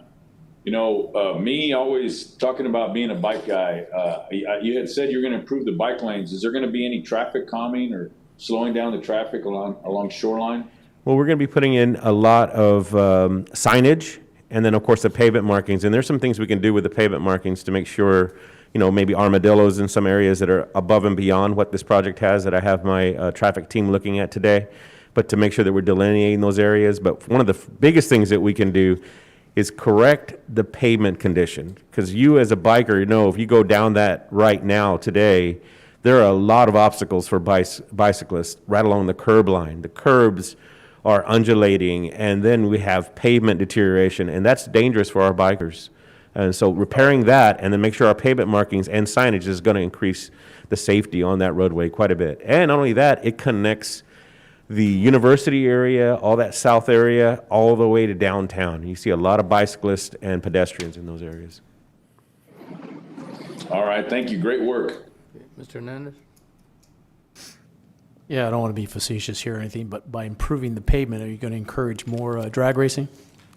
We'll make sure that we review traffic volumes, and so that's maybe it's again. Well, once you do, you might want to ask the police department to post some people out there because they're going to be speeding down that road. We can put the driver feedback signs, those type of things, and we're looking at that. Yes. Your kids aren't old enough to be out drag racing, are they? They're not here. Oh. Yeah, they're drag racing. Okay. Entertain a motion on item 21 unless So somebody moved. else. Excuse me? Second. Made a motion? Yes. All right. Motion by Ms. Warthel, seconded by Mr. Hernandez on item 21. Thank you, You Richard. want to call the roll? For passage of ordinance 21 on its first reading, Mayor McComb. Aye. Council members Fajardo, Aye. Hernandez, Aye. Hunter, Aye. Molina, Aye. Roy, Smith, Aye. Barrera, Aye. and Garza. Aye. The ordinance passes. All right. Item 22, an ordinance authorizing the purchase of artificial turf materials for Playwell Group of Bernie, Texas, not to exceed $72,000 for service agreement. Who's doing this one? Mayor and Council, this is Tracy Cantu, Interim Director of Parks and Recreation. Okay. So as you said, can you hear me? Yes. Okay, I'm sorry.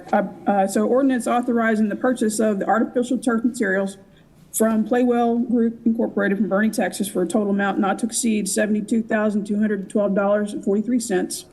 In addition, a 3-year service agreement for the installation with Playworks Incorporated of Bernie, Texas, for an amount not to exceed $93,316.82 for materials and installation of the artificial turf and splash pads at 3 city parks, for a total amount not to exceed $165,529.25, appropriating funds from the unreserved balance of the Community Enrichment Fund and amending the budget.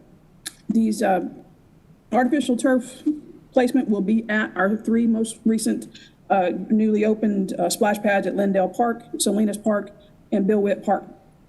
The ground beyond these areas of the splash pads are currently natural dirt, with issues on whether we are able to grow grass or not. And the chemicals used to maintain the splash pads, there's concern that that would also kill the grass. And as you know, when you add kids, water, and dirt, you get mud.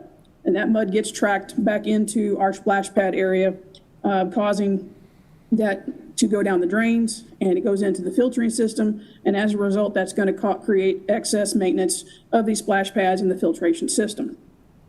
So staff is recommending artificial turf installation as a quick and long-term and low-maintenance solution to provide an upgrade experience for the park users.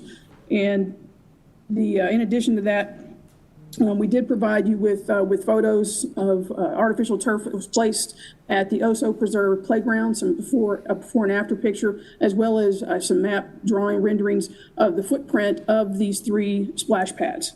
I also have Joseph Johnson, our Assistant Director of Beach and Parks Operations, who can answer any technical questions. This was his project, spearheading this project to get this off the ground.